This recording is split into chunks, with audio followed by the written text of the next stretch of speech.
Far from the Madding Crowd by Thomas Hardy. Preface. In reprinting this story for a new edition, I am reminded that it was in the chapters of Far from the Madding Crowd, as they appeared month by month in a popular magazine, that I first ventured to adopt the word Wessex from the pages of early English history, and give it a fictitious significance as the existing name of the district once included in that extinct kingdom. The series of novels I projected being mainly of the kind called local, they seemed to require a territorial definition of some sort to lend unity to their scene.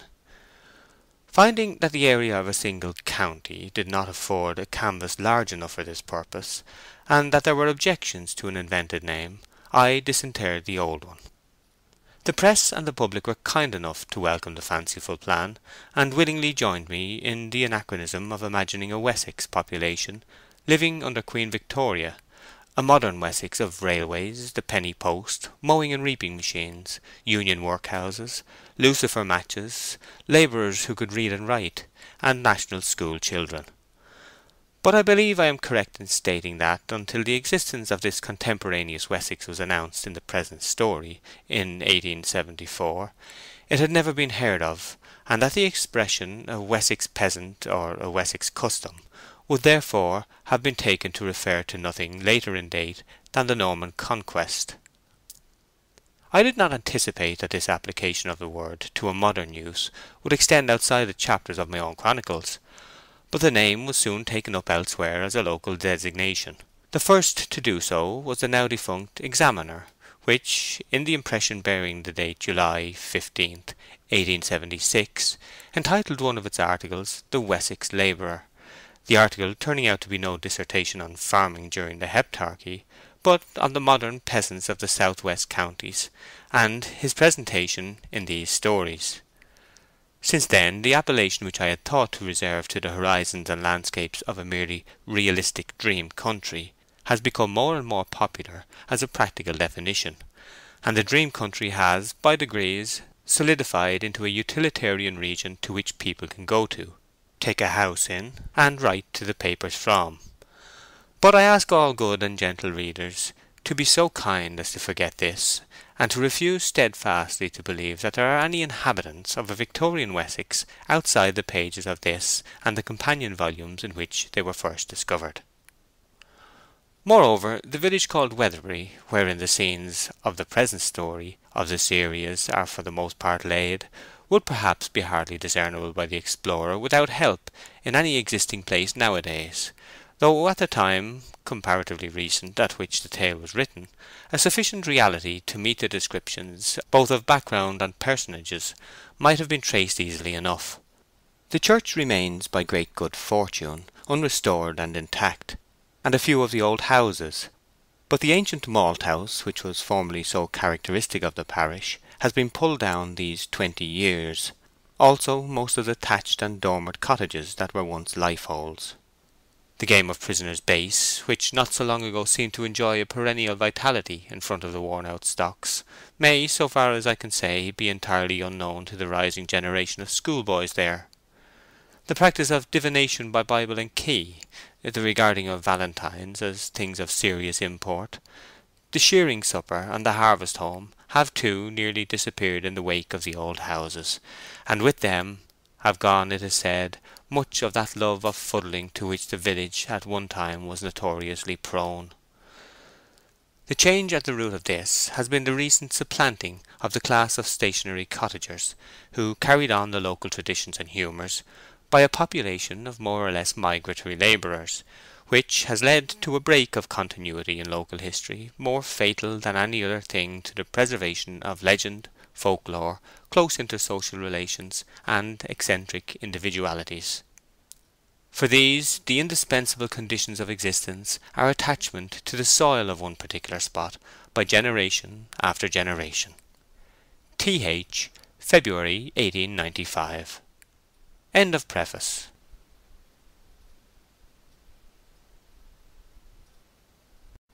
Far from the Madding Crowd by Thomas Hardy, Chapter 1.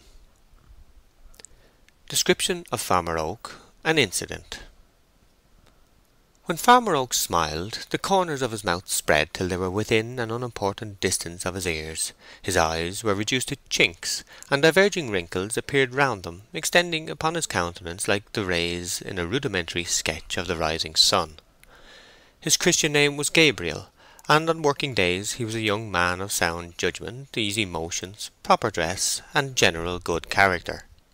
On Sundays he was a man of misty views, rather given to postponing, and hampered by his best clothes and umbrella. Upon the whole, one who felt himself to occupy morally that vast middle space of Laodicean neutrality which lay between the communion people of the parish and the drunken section. That is, he went to church, but yawned privately by the time the congregation reached the Nicene Creed, and thought of what there would be for dinner when he meant to be listening to the sermon. Or, to state his character as it stood in the scale of public opinion, when his friends and critics were in tantrums he was considered rather a bad man. When they were pleased he was rather a good man. When they were neither, he was a man whose moral colour was a kind of pepper and salt mixture. Since he lived 6 times as many working days as Sundays, Oak's appearance in his old clothes was most peculiarly his own, the mental picture formed by his neighbours in imagining him being always dressed in that way. He wore a low-crowned felt hat, spread out at the base by tight jamming upon the head for security in high winds, and a coat like Dr. Johnson's, his lower extremities being encased in ordinary leather leggings and boots emphatically large, affording to each foot a roomy apartment so constructed that any wearer might stand in a river all day long and know nothing of damp, their maker being a conscientious man who endeavoured to compensate for any weakness in his cut by unstinted dimension and solidity. Mr. Oak carried about him by way of watch what may be called a small silver clock. In other words, it was a watch as to shape and intention, and a small clock as to size. This instrument, being several years older than Oak's grandfather, had the peculiarity of going either too fast or not at all. The smaller of its hands, too, occasionally slipped round on the pivot, and thus, though the minutes were told with precision, nobody could be quite certain of the hour they belonged to. The stopping peculiarity of his watch Oak remedied by thumps and shakes, and he escaped any evil consequences from the other 2 defects by constant comparisons with and observations of the sun and stars, and by pressing his face close to the glass of his neighbours' windows, till he could discern the hour marked by the green-faced timekeepers within. It may be mentioned that Oak's fob being difficult of access by reason of its somewhat high situation in the waistband of his trousers, which also lay at a remote height under his waistcoat, the watch was as a necessity pulled out by throwing the body to one side, compressing the mouth and face to a mere mass of ruddy flesh on account of the exertion required, and drawing up the watch by its chain like a bucket from a well. But some thoughtful persons, who had seen him walking across one of his fields on a certain December morning, sunny and exceedingly mild, might have regarded Gabriel Oak in other aspects than these. In his face one might notice that many of the hues and curves of youth had tarried on to manhood. There even remained in his remoter crannies some relics of the boy. His height and breadth would have been sufficient to make his presence imposing had they been exhibited with due consideration. But there is a way some men have, rural and urban alike, for which the mind is more responsible than flesh and sinew. It is a way of curtailing their dimensions by their manner of showing them, and from a quiet modesty that would have become a vestal, which seems continually to impress upon him that he had no great claim on the world's room, Oak walked unassumingly, and with a faintly perceptible bend, yet distinct from a bowing of the shoulders. This may be said to be a defect in an individual if he depends for his valuation more upon his appearance than upon his capacity to wear well, which Oak did not. He had just reached the time of life at which young is ceasing to be the prefix of man in speaking of one. He was at the brightest period of masculine growth, for his intellect and his emotions were clearly separated. He had passed the time during which the influence of youth indiscriminately mingles them in the character of impulse, and he had not yet arrived at the stage wherein they become united again in the character of prejudice by the influence of a wife and family. In short, he was 28 and a bachelor. The field he was in this morning sloped to a ridge called Norcombe Hill. Through a spur of this hill ran the highway between Emminster and Chalk Newton. Casually glancing over the hedge, Oak saw coming down the incline before him an ornamental spring waggon, painted yellow and gaily marked, drawn by two horses, a waggoner walking alongside, bearing a whip perpendicularly. The waggon was laden with household goods and window plants, and on the apex of the whole sat a woman, young and attractive. Gabriel had not beheld the sight for more than half a minute, when the vehicle was brought to a standstill just beneath his eyes. "Tailboard of the waggon is gone, miss," said the waggoner. "Then I heard it fall," said the girl in a soft, though not particularly low voice. "I heard a noise I could not account for when we were coming up the hill." "I'll run back." "Do," she answered. The sensible horses stood perfectly still, and the waggoner's steps sank fainter and fainter in the distance. The girl on the summit of the load sat motionless, surrounded by tables and chairs with their legs upwards, backed by an oak settle, and ornamented in front by pots of geraniums, myrtles, and cactuses, together with a caged canary, all probably from the windows of the house just vacated. There was also a cat in a willow basket, from the partly opened lid of which she gazed with half-closed eyes, and affectionately surveyed the small birds around. The handsome girl waited for some time idly in her place, and the only sound heard in the stillness was the hopping of the canary up and down the perches of its prison. Then she looked attentively downwards. It was not at the bird nor the cat. It was at an oblong package tied in paper and lying between them. She turned her head to learn if the waggoner were coming. He was not yet in sight, and her eyes crept back to the package, her thoughts seeming to run upon what was inside it. At length she drew the article into her lap and untied the paper covering. A small swing looking-glass was disclosed, in which she proceeded to survey herself attentively. She parted her lips and smiled. It was a fine morning, and the sun lighted up to a scarlet glow the crimson jacket she wore, and painted a soft lustre upon her bright face and dark hair. The myrtles, geraniums, and cactuses packed round her were fresh and green, and at such a leafless season they invested the whole concern of horses, waggon, furniture, and girl with a peculiar vernal charm. What possessed her to indulge in such a performance in the sight of the sparrows, blackbirds, and unperceived farmer, who were alone its spectators? Whether the smile began as a fictitious one, to test her capacity in that art, nobody knows. It ended certainly in a real smile. She blushed at herself, and seeing her reflection blush, blushed the more. The change from the customary spot and necessary occasion of such an act, from the dressing hour in a bedroom to a time of travelling out of doors, lent to the idle deed a novelty it did not intrinsically possess. The picture was a delicate one. Woman's prescriptive infirmity had stalked into the sunlight, which had clothed it in the freshness of an originality. A cynical inference was irresistible by Gabriel Oak as he regarded the scene, generous though he fain would have been. There was no necessity whatever for her looking in the glass. She did not adjust her hat, or pat her hair, or press a dimple into shape, or do one thing to signify that any such intention had been her motive in taking up the glass. She simply observed herself as a fair product of nature in the feminine kind, her thoughts seeming to glide into far-off though likely dramas in which men would play a part, vistas of probable triumphs, the smiles being of a phase suggesting that hearts were imagined as lost and won. Still, this was but conjecture, and the whole series of actions was so idly put forth as to make it rash to assert that intention had any part in them at all. The waggoner's steps were heard returning. She put the glass in the paper, and the whole again into its place. When the waggon had passed on, Gabriel withdrew from his point of espial and descended into the road, followed the vehicle to the turnpike gate some way beyond the bottom of the hill, where the object of his contemplation now halted for the payment of toll. About 20 steps still remained between him and the gate, when he heard a dispute. It was a difference concerning 2 pence between the persons with the waggon and the man at the toll bar. "Missus's niece is upon the top of the things, and she says that that's enough that I've offered ye, ye great miser, and she won't pay any more." These were the waggoner's words. "Very well, then missus's niece can't pass," said the turnpike keeper, closing the gate.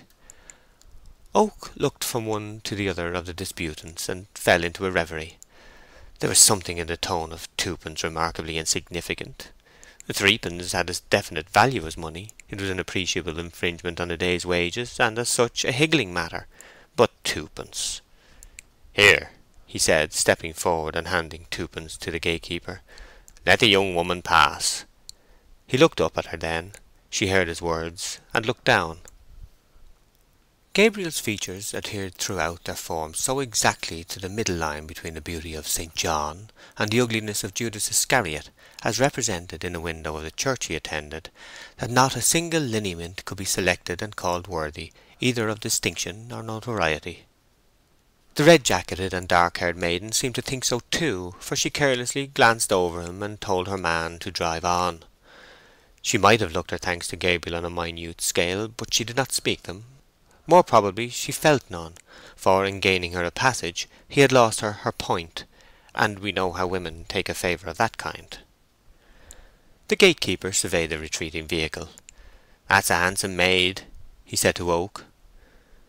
"But she has her faults," said Gabriel. "True, farmer. And the greatest of them all is, well, what it is always." "Beating people down. Aye, 'tis so." "Oh, no." "What then?" Gabriel, perhaps a little piqued by the comely traveller's indifference, glanced back to where he had witnessed her performance over the hedge, and said, "Vanity." End of chapter 1.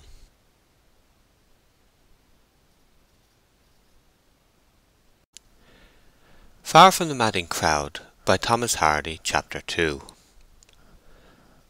Night. The flock. An interior. Another interior.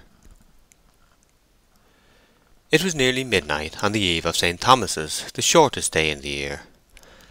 A desolating wind wandered from the north over the hill whereon Oak had watched the yellow waggon and its occupant in the sunshine of a few days earlier. Norcombe Hill, not far from lonely Toller Down, was one of the spots which suggest to a passer-by that he is in the presence of a shape approaching the indestructible as nearly as any to be found on earth. It was a featureless convexity of chalk and soil, an ordinary specimen of those smoothly outlined protuberances of the globe which may remain undisturbed on some great day of confusion, when far grander heights and dizzy granite precipices topple down. The hill was covered on its northern side by an ancient and decaying plantation of beeches, whose upper verge formed a line over the crest, fringing its arched curve against the sky like a mane. To-night these trees sheltered the southern slope from the keenest blasts, which smote the wood and floundered through it with a sound as of grumbling, or gushed over its crowning boughs in a weakened moan. The dry leaves in the ditch simmered and boiled in the same breezes, a tongue of air occasionally ferreting out a few and sending them spinning across the grass. A group or two of the latest in date amongst the dead multitude had remained till this very midwinter time on the twigs which bore them, and in falling rattled against the trunks with smart taps. Between this half-wooded, half-naked hill and the vague still horizon that its summit indistinctly commanded was a mysterious sheet of fathomless shade, the sounds from which suggested that what it concealed bore some reduced resemblance to features here.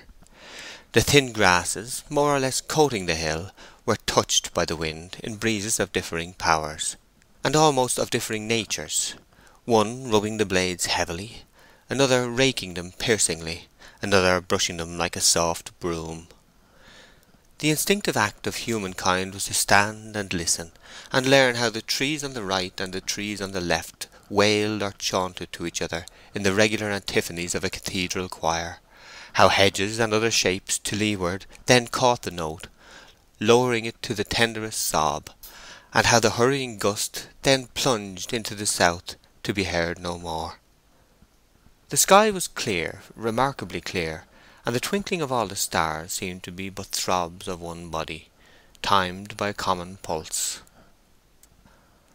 The North Star was directly in the wind's eye, and since evening the bear had swung round it outwardly to the east, till he was now at a right angle with the meridian. A difference in colour in the stars, oftener read of than seen in England, was really perceptible here. The sovereign brilliancy of Sirius pierced the eye with a steely glitter, The star called Capella was yellow. Aldebaran and Betelgeuse shone with a fiery red. To persons standing alone on a hill during a clear midnight such as this, the roll of the world eastward is almost a palpable movement. The sensation may be caused by the panoramic glide of the stars past earthly objects, which is perceptible in a few minutes of stillness, or by the better outlook upon space that a hill affords, or by the wind, or by the solitude. But whatever be its origin, the impression of riding along is vivid and abiding. The poetry of motion is a phrase much in use, and to enjoy the epic form of that gratification it is necessary to stand on a hill at a small hour of the night, and having first expanded with a sense of difference from the mass of civilized mankind, who are dream-wrapped and disregardful of all such proceedings at this time, long and quietly watch your stately progress through the stars. After such a nocturnal reconnoitre it is hard to get back to earth, and to believe that the consciousness of such majestic speeding is derived from a tiny human frame. Suddenly an unexpected series of sounds began to be heard in this place up against the sky. They had a clearness which was to be found nowhere in the wind, and a sequence which was to be found nowhere in nature. They were the notes of Farmer Oak's flute. The tune was not floating unhindered into the open air. It seemed muffled in some way, and was altogether too curtailed in power to spread high or wide. It came from the direction of a small dark object under the plantation hedge, a shepherd's hut, now presenting an outline to which an uninitiated person might have been puzzled to attach either meaning or use. The image as a whole was that of a small Noah's Ark on a small Ararat, allowing the traditionary outlines and general form of the ark which are followed by toy-makers, and by these means are established in men's imaginations among their firmest, because earliest impressions, to pass as an approximate pattern. The hut stood on little wheels, which raised its floor about a foot from the ground. Such shepherds' huts are dragged into the fields when the lambing season comes on, to shelter the shepherd in his enforced nightly attendance. It was only latterly that people had begun to call Gabriel Farmer Oak. During the 12 months preceding this time he had been enabled, by sustained efforts of industry and chronic good spirits, to lease the small sheep farm of which Norcombe Hill was a portion, and stock it with 200 sheep. Previously he had been a bailiff for a short time, and earlier still a shepherd only, having from his childhood assisted his father in tending the flocks of large proprietors, till old Gabriel sank to his rest. This venture, unaided and alone, into the paths of farming as master and not as man, with an advance of sheep not yet paid for, was a critical juncture with Gabriel Oak, and he recognized his position clearly. The first movement in his new progress was the lambing of his ewes, and sheep having been his speciality from his youth, he wisely refrained from deputing the task of tending them at this season to a hireling or a novice. The wind continued to beat about the corners of the hut, but the flute-playing ceased. A rectangular space of light appeared in the side of the hut, and in the opening the outline of Farmer Oak's figure. He carried a lantern in his hand, and closing the door behind him, came forward and busied himself about this nook of the field for nearly 20 minutes, the lantern light appearing and disappearing here and there, and brightening him or darkening him as he stood before or behind it. Oak's motions, though they had a quiet energy, were slow, and their deliberateness accorded well with his occupation. Fitness being the basis of beauty, nobody could have denied that his steady swings and turns in and about the flock had elements of grace. Yet, although if occasion demanded, he could do or think a thing with as mercurial a dash as can the men of towns, who are more to the manner born, his special power, morally, physically, and mentally, was static, owing little or nothing to momentum as a rule. A close examination of the ground hereabout, even by the wan starlight only, revealed how a portion of what would have been casually called a wild slope had been appropriated by Farmer Oak for his great purpose this winter. Detached hurdles thatched with straw were stuck into the ground at various scattered points, amid and under which the whitish forms of his meek ewes moved and rustled. The ring of the sheep bell, which had been silent during his absence, recommenced, in tones that had more mellowness than clearness, owing to an increasing growth of surrounding wool. This continued till Oak withdrew again from the flock. He returned to the hut, bringing in his arms a new-born lamb, consisting of 4 legs, large enough for a full-grown sheep, united by a seemingly inconsiderable membrane, about half the substance of the legs collectively, which constituted the animal's entire body just at present. The little speck of life he placed on a wisp of hay before the small stove, where a can of milk was simmering. Oak extinguished the lantern by blowing into it and then pinching the snuff, the cot being lighted by a candle suspended by a twisted wire. A rather hard couch, formed of a few corn sacks thrown carelessly down, covered half the floor of this little habitation, and here the young man stretched himself along, loosened his woollen cravat, and closed his eyes.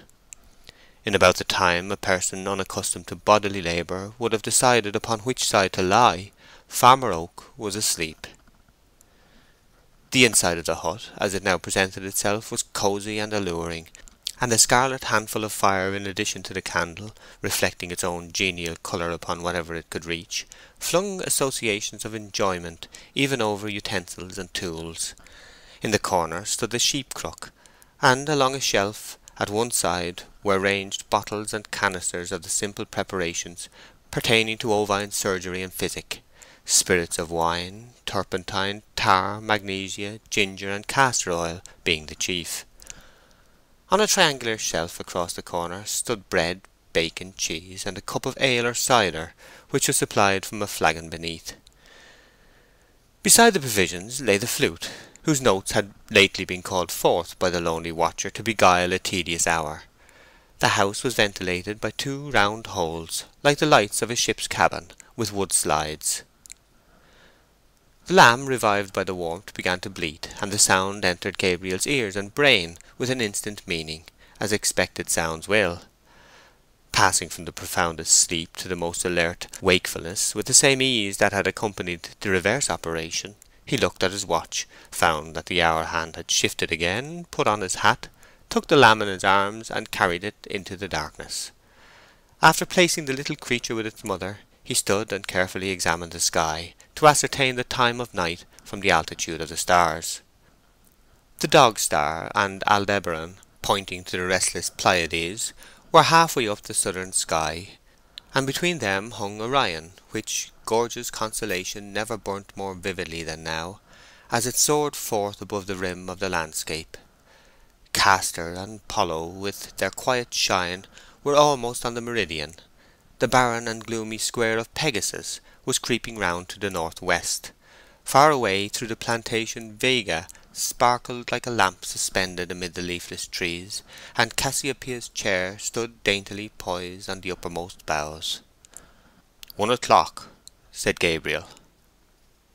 Being a man not without a frequent consciousness that there was some charm in this life he led, he stood still after looking at the sky as a useful instrument, and regarded it in an appreciative spirit, as a work of art superlatively beautiful.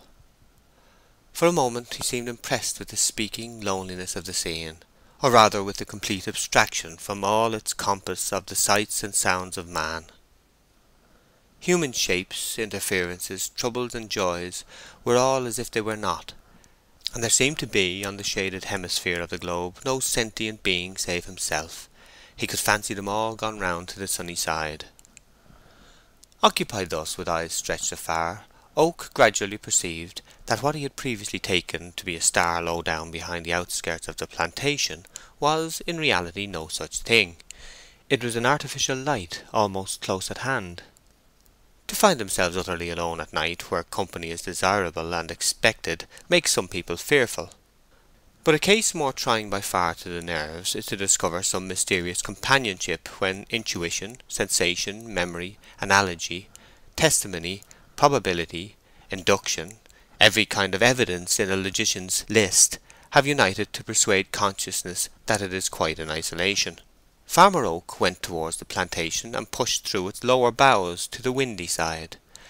A dim mass under the slope reminded him that a shed occupied a place here, the site being a cutting into the slope of the hill, so that at its back part of the roof was almost level with the ground. In front it was formed of boards nailed to posts and covered with tar as a preservative. Through crevices in the roof and side spread streaks and dots of light, a combination of which made the radiance that had attracted him. Oak stepped up behind, where, leaning down upon the roof and putting his eye close to a hole, he could see into the interior clearly. The place contained 2 women and 2 cows. By the side of the latter a steaming bran mash stood in a bucket. One of the women was past middle age. Her companion was apparently young and graceful.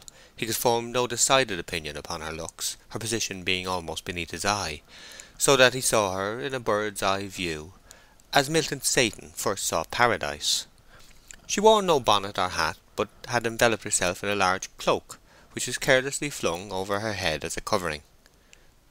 "There, now we'll go home," said the elder of the two, resting her knuckles upon her hips, and looking at their goings-on as a whole. "I do hope Daisy will fetch round again now. I've never been more frightened in my life, but I don't mind breaking my rest if she recovers." The young woman, whose eyelids were apparently inclined to fall together on the smallest provocation of silence, yawned without parting her lips to any inconvenient extent, whereupon Gabriel caught the infection and slightly yawned in sympathy. "I wish we were rich enough to pay a man to do these things," she said. "As we are not, we must do them ourselves," said the other, "for you must help me if you stay." "Well, my hat is gone, however," continued the younger. "It went over the hedge, I think. The idea of such a slight wind catching it." The cow, standing erect, was of the Devon breed, and was encased in a tight, warm hide of rich Indian red, as absolutely uniform from eyes to tail as if the animal had been dipped in a dye of that colour, her long back being mathematically level. The other was spotted, grey and white. Beside her Oak now noticed a little calf about a day old, looking idiotically at the 2 women, which showed that it had not long been accustomed to the phenomenon of eyesight, and often turning to the lantern, which it apparently mistook for the moon, inherited instinct having as yet had little time for correction by experience. Between the sheep and the cows, Lucina had been busy on Norcombe Hill lately. "I think we had better send for some oatmeal," said the elder woman. "There's no more bran." "Yes, aunt, I'll ride over for it as soon as it is light." "But there's no side saddle." "I can ride on the other, trust me." Oak, upon hearing these remarks, became more curious to observe her features, but this prospect being denied him by the hooding effect of the cloak, and by his aerial position, he felt himself drawing upon his fancy for their details. In making even horizontal and clear inspections, we colour and mould according to the wants within us, whatever our eyes bring in. Had Gabriel been able from the first to get a distinct view of her countenance, his estimate of it as very handsome or slightly so would have been as his soul required a divinity at the moment, or was ready supplied with one. Having for some time known the want of a satisfactory form to fill an increasing void within him, his position moreover affording the widest scope for his fancy, he painted her a beauty. By one of those whimsical coincidences in which nature, like a busy mother, seems to spare a moment from her unremitting labours to turn and make her children smile, the girl now dropped the cloak, and forth tumbled ropes of black hair over a red jacket. Oak knew her instantly as the heroine of the Yellow Waggon, Myrtles, and Looking Glass, prosily as the woman who owed him 2d. They placed the calf beside its mother again, took up the lantern, and went out, the light sinking down the hill till it was no more than a nebula. Gabriel Oak returned to his flock. End of chapter 2.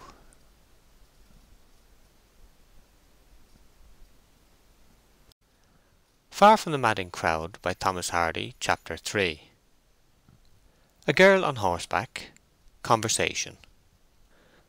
The sluggish day began to break. Even its position terrestrially is one of the elements of a new interest, and for no particular reason save that the incident of the night had occurred there, Oak went again into the plantation. Lingering and musing here, he heard the steps of a horse at the foot of the hill, and soon there appeared in view an auburn pony with a girl on its back, ascending by the path leading past the cattle shed. She was the young woman of the night before. Gabriel instantly thought of the hat she had mentioned as having lost in the wind. Possibly she had come to look for it. He hastily scanned the ditch, and after walking about 10 yards along it, found the hat among the leaves. Gabriel took it in his hand and returned to his hut. Here he ensconced himself, and peeped through the loophole in the direction of the rider's approach. She came up and looked around, then on the other side of the hedge. Gabriel was about to advance and restore the missing article, when an unexpected performance induced him to suspend the action for the present. The path, after passing the cowshed, bisected the plantation. It was not a bridle path, merely a pedestrian's track, and the boughs spread horizontally at a height not greater than 7 feet above the ground, which made it impossible to ride erect beneath them. The girl, who wore no riding habit, looked around for a moment, as if to assure herself that all humanity was out of view, then dexterously dropped backwards flat upon the pony's back, her head over its tail, her feet against its shoulders, and her eyes to the sky. The rapidity of her glide into this position was that of a kingfisher, its noiselessness that of a hawk. Gabriel's eyes had scarcely been able to follow her. The tall, lank pony seemed used to such doings, and ambled along unconcerned. Thus she passed under the level boughs. The performer seemed quite at home anywhere between a horse's head and its tail, and the necessity for this abnormal attitude having ceased with the passage of the plantation, she began to adopt another, even more obviously convenient than the first. She had no side saddle, and it was very apparent that a firm seat upon the smooth leather beneath her was unattainable sideways. Springing to her accustomed perpendicular like a bowed sapling, and satisfying herself that nobody was in sight, she seated herself in the manner demanded by the saddle, though hardly expected of the woman, and trotted off in the direction of Tewnell Mill. Oak was amused, perhaps a little astonished, and hanging up the hat in his hut, went again among his ewes. An hour passed. The girl returned, properly seated now, with a bag of bran in front of her. On nearing the cattle shed she was met by a boy bringing a milking pail, who held the reins of the pony whilst she slid off. The boy led away the horse, leaving the pail with the young woman. Soon soft spurts alternating with loud spurts came in regular succession from within the shed, the obvious sounds of a person milking a cow. Gabriel took the lost hat in his hand and waited beside the path she would follow in leaving the hill. She came, the pail in one hand, hanging against her knee. The left arm was extended as a balance, enough of it being shown bare to make Oak wish that the event had happened in the summer, when the whole would have been revealed. There was a bright air and manner about her now, by which she seemed to imply that the desirability of her existence could not be questioned, and this rather saucy assumption failed in being offensive because the beholder felt it to be, upon the whole, true. Like exceptional emphasis in the tone of a genius, that which would have made mediocrity ridiculous was an addition to recognized power. It was with some surprise that she saw Gabriel's face rising like the moon behind the hedge. The adjustment of the farmer's hazy conceptions of her charms to the portrait of herself she now presented him with was less a diminution than a difference. The starting point selected by the judgment was her height. She seemed tall, but the pail was a small one and the hedge diminutive. Hence, making allowance for error by comparison with these, she could have been not above the height to be chosen by women as best. All features of consequence were severe and regular.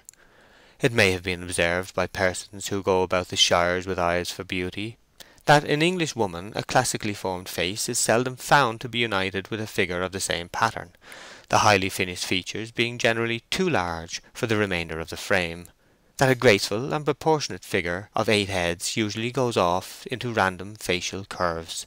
Without throwing an Nymphean tissue over a milkmaid, let it be said that here criticism checked itself as out of place, and looked at her proportions with a long consciousness of pleasure.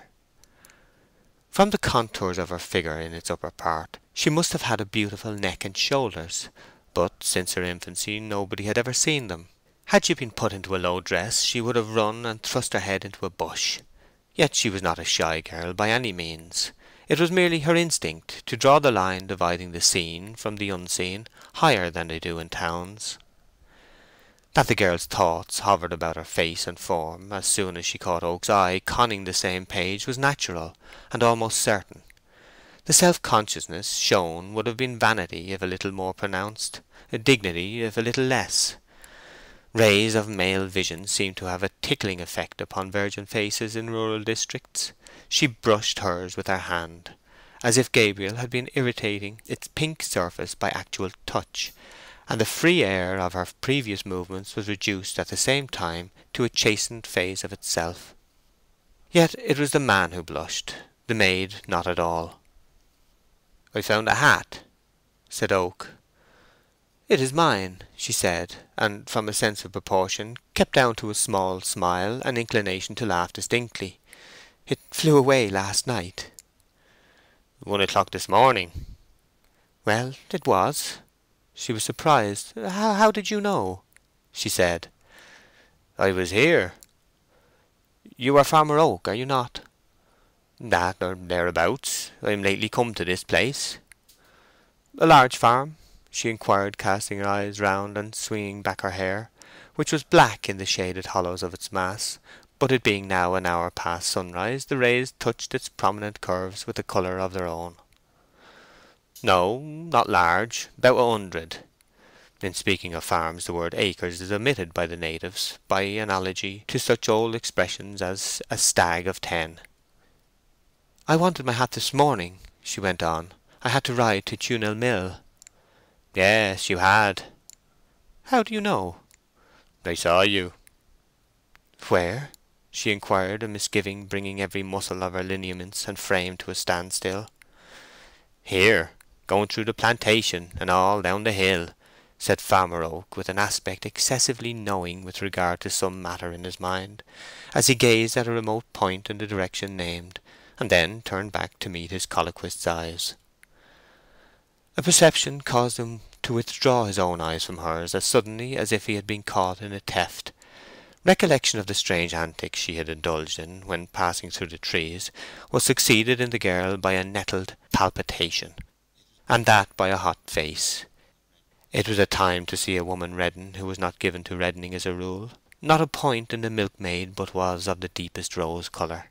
From the maiden's blush, through all varieties of the province down to the crimson Tuscany, the countenance of Oak's acquaintance quickly graduated, whereupon he, in considerateness, turned away his head.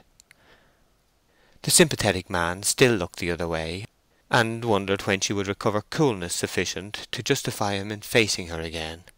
He heard what seemed to be the flitting of a dead leaf upon the breeze, and looked. She had gone away. With an air between that of tragedy and comedy, Gabriel returned to his work. 5 mornings and evenings passed. The young woman came regularly to milk the healthy cow or to attend the sick one, but never allowed her vision to stray in the direction of Oak's person. His want of tact had deeply offended her, not by seeing what he could not help, but by letting her know that he had seen it. For, as without law there is no sin, without eyes there is no indecorum, and she appeared to feel that Gabriel's espial had made her an indecorous woman without her own connivance.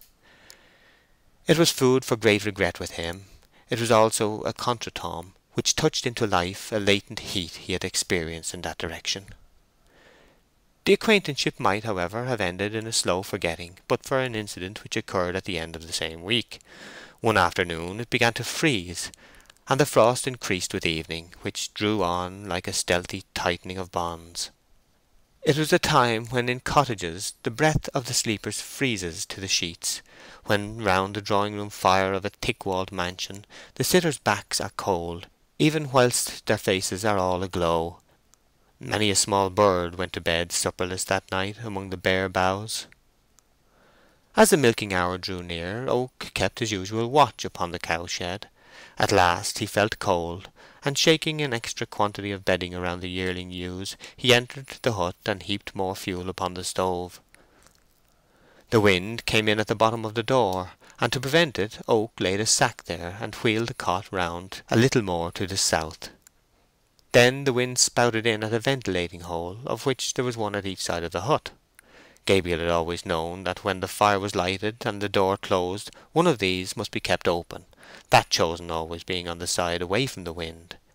Closing the slide to windward, he turned to open the other. On second thoughts, the farmer considered that he would first sit down, leaving both closed for a minute or two, till the temperature of the hut was a little raised. He sat down. His head began to ache in an unwonted manner, and fancying himself weary by reason of the broken rests of the preceding nights, Oak decided to get up, open the slide, and then allow himself to fall asleep. He fell asleep, however, without having performed the necessary preliminary. How long he remained unconscious Gabriel never knew. During the first stages of his return to perception, peculiar deeds seemed to be in course of enactment. His dog was howling, his head was aching fearfully, somebody was pulling him about, hands were loosening his neckerchief. On opening his eyes he found that evening had sunk to dusk in a strange manner of unexpectedness. The young girl with the remarkably pleasant lips and white teeth was beside him. More than this, astonishingly more, his head was upon her lap, his face and neck were disagreeably wet, and her fingers were unbuttoning his collar. "Whatever is the matter?" said Oak vacantly. She seemed to experience mirth, but of too insignificant a kind to start enjoyment. "Nothing now," she answered, "since you are not dead. It is a wonder you were not suffocated in this hut of yours." "Ah, the hut," murmured Gabriel. "I gave £10 for that hut. But I'll sell it, and sit under thatched hurdles as they did in old times, and curl up to sleep in a lock of straw. It played me nearly the same trick the other day." Gabriel, by way of emphasis, brought down his fist upon the floor. "It was not exactly the fault of the hut," she observed in a tone which showed her to be that novelty among women, one who finished a thought before beginning the sentence which was to convey it. "You should, I think, have considered, and not have been so foolish as to leave the slides closed." "Yes, I suppose I should," said Oak absently.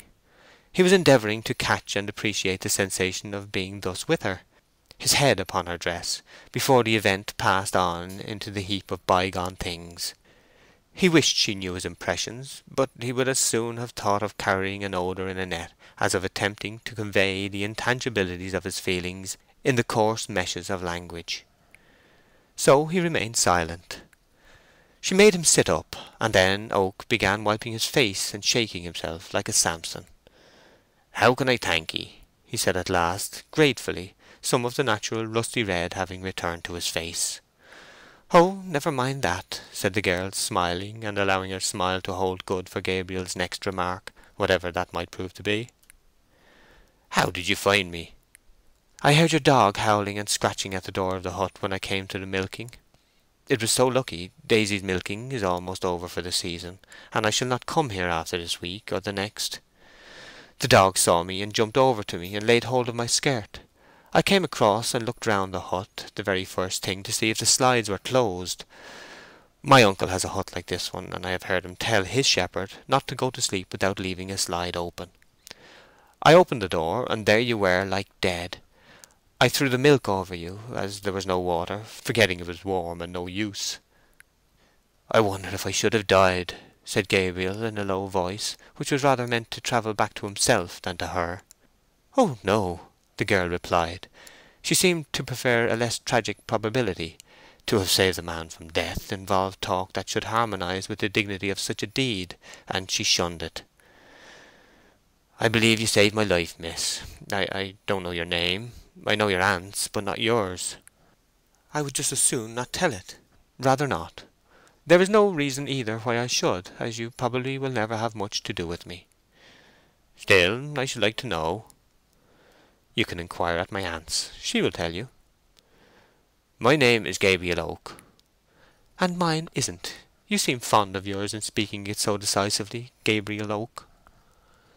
"You see, it is the only one I shall ever have, and I must make the most of it." "I always think mine sounds odd and disagreeable." "I should think you might soon get a new one." "Mercy, how many opinions you keep about you concerning other people, Gabriel Oak." "Well, miss, excuse the words. I thought you would like them." But I can't match you, I know, in mapping out my mind upon my tongue. I never was very clever in me inside. But I thank you. Come, give me your hand." She hesitated, somewhat disconcerted at Oak's old-fashioned earnest conclusion to a dialogue lightly carried on. "Very well," she said, and gave him her hand, compressing her lips to a demure impassivity. He held it but an instant, and in his fear of being too demonstrative, swerved to the opposite extreme, touching her fingers with the lightness of a small-hearted person. "I am sorry," he said the instant after. "What for?" "Letting your hand go so quick. You may have it again if you like. There it is." She gave him her hand again. Oak held it longer this time, indeed curiously long. "How soft it is, being winter time too, not chapped or rough or anything," he said. "There, that is long enough," she said, though without pulling it away. "But I suppose you were thinking you would like to kiss it. You may if you want to." "I wasn't thinking of any such thing," said Gabriel simply. "But I will." "That you won't!" She snatched back her hand. Gabriel felt himself guilty of another want of tact. "Now find out my name," she said teasingly, and withdrew. End of chapter 3.